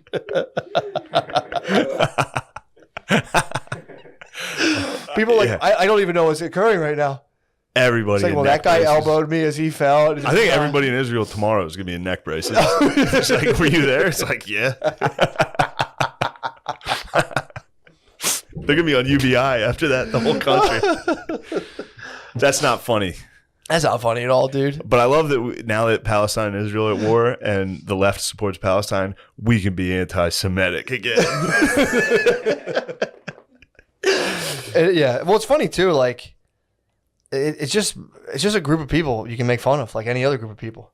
But they were off the table for a while. They were off the table because it all depends on everything else. I make fun of I said the Italians are pigs. I said they eat like pigs. Yeah. Then the Jews fell off the bleachers, and it just. There's There's always something an funny interesting about one where something like with Tony Hinchcliffe happens. Yes. And he says that word, that fucking unspeakable thing, that destroyer of all worlds, that word. And then there's always a comment of like, well, what if it was black people that he said it about? Yeah. What if it was the N word? Mm-hmm. And it's like, all right, well, what if it was Mick? Yeah. What if it was WAP? Yeah. If you want to do that game. Yeah, of course. Because then they have to be like, well, that's different. That's not as bad. And it's like, ooh, Oh, your so they- rules, not mine. So they vary. So they do vary, perhaps. They obviously do, dude. Yeah. This is general consensus stuff. They obviously do. Yeah. It's like, yeah. I mean, the problem is when there's people who genuinely are like, I fucking hate this group of people, and it's like that stinks. But it ruins it for everybody else. Just trying to have a fun Josh on everyone. I was talking to your brother William Yeah. about dudes saying the N-word Yeah. stand up. And I was like, you have no idea how often that happens. They just rip it. Of like a dude coming on stage at an open mic and being like, sup everybody, and then hitting the N-word and just disappearing. Open micers go for it, dude. Motherfuckers. Just the guy showing up being like, all right, I'm going to fast forward. My career's over right now Yep. on my first mic. Dude. The N-word. They fly too close to the sun too soon, dude. Right away. A couple dudes have done it. And it's so funny. Dude, It's so... All right, obviously the word's not funny. It's Sure. disgusting. But what is funny is a guy trying to get away with it. also It's just so funny to watch at a show. also just being like, because when someone's doing stand up for the first time or so, they've been thinking about it for months. Oh, So they're like, oh my God, this is going to I change. well crafted I'm it. about to change the fucking game. I'm going to go ahead and say it. But like, the way I'm doing it's just different, It's just dude. different, Just dude. better. And then they go, and everyone's like, whoa, what the fuck? They never show up ever again. Yeah, it happens a decent amount. Yeah. We used to get hit with truckers. I think I told you You told me this. about this? Dude, because in Harrisburg, there's like a bunch of just truckers. It's always truckers passing Yeah. through. And yeah, dudes would just swing by and be like, I think I'll give this open mic thing a shot. Just crush an N-word. It's fucking- Get back in their truck. Just And pull then off. hit a different mic. They're just Lone Rangers, just hitting different mics Oh with the my N-words. God, dude. Maybe this will work down in Sioux City over there. Yeah, Yeah, it's very funny. It's funny watching dudes instantly implode. They're like, all right, here we go. Let's press it. Let's press the button. Oh, nope. it doesn't all right. feel good. I'm sorry. Yeah, man. Yeah. My ex-doctor. Yeah, you told me about this. Yeah, man. It's wonderful. He fell. He was like, I'm going to try a mic. He It's like, picked. yeah, he give it a did shot. one set. He already Yeah. did a set. And the guy was like, does anyone want to really? go back up? It's like, where you have more time. And he He goes, did the same. He did 2 sets in one night. no, what he did. Yeah, he did 2 sets in one night. First Oh. set he did was like, yeah. And he started going, I knew I should have done that N-word shit. And he goes up. He goes, I got something. Goes up, rips. And literally people are going, the late Mike Brooks, RIP, goes, dude, sit out. Stop it. Oh, People were like, nice. boo. People like were booing him. And he was like, and then it's like got off stage and stormed out. And then it fucking came back to bite him. And Oh, he also got in some other trouble for some other shit. But yeah. the guy hates us. It came to his attention that we were talking about it on our podcast. Was that the guy who had his own thing? Yeah, he had a little show. And he remember was that. like, fuck those guys. Because the person on the show asked him about it. And he was like, That was Stoner Dads. That No, guy that- walked so you guys could run, dude. true. That show, the fish lens, where they were just getting high talking. Dude, that was just Stoner Dads. That was the prequel. That was proto Stoner Dads. Dude, yeah, we bullied him. We fucking. What's wrong with saying it? I didn't say it. It was him being like, I just don't lie anymore. And the one intern was like, did you say the N-word at an open mic in Philadelphia? And he goes, what? No. Who the hell said that? If I did, I see what they're saying. That would have been, but I didn't say that. And you just watch this guy for It's funny. That's 30 exactly minutes. how I responded to my agent when she called and was like, did you say... I was like, no, I wouldn't say that. What? And she was like, here's a clip. I was like, all right, I said Well, it's so funny. If you watch that, knowing the situation, the rest of the clip is the guy being like, sitting on a couch, stoned to the bone, just being like, fuck. My fucking cool weed show I just got blasted for saying the N-word.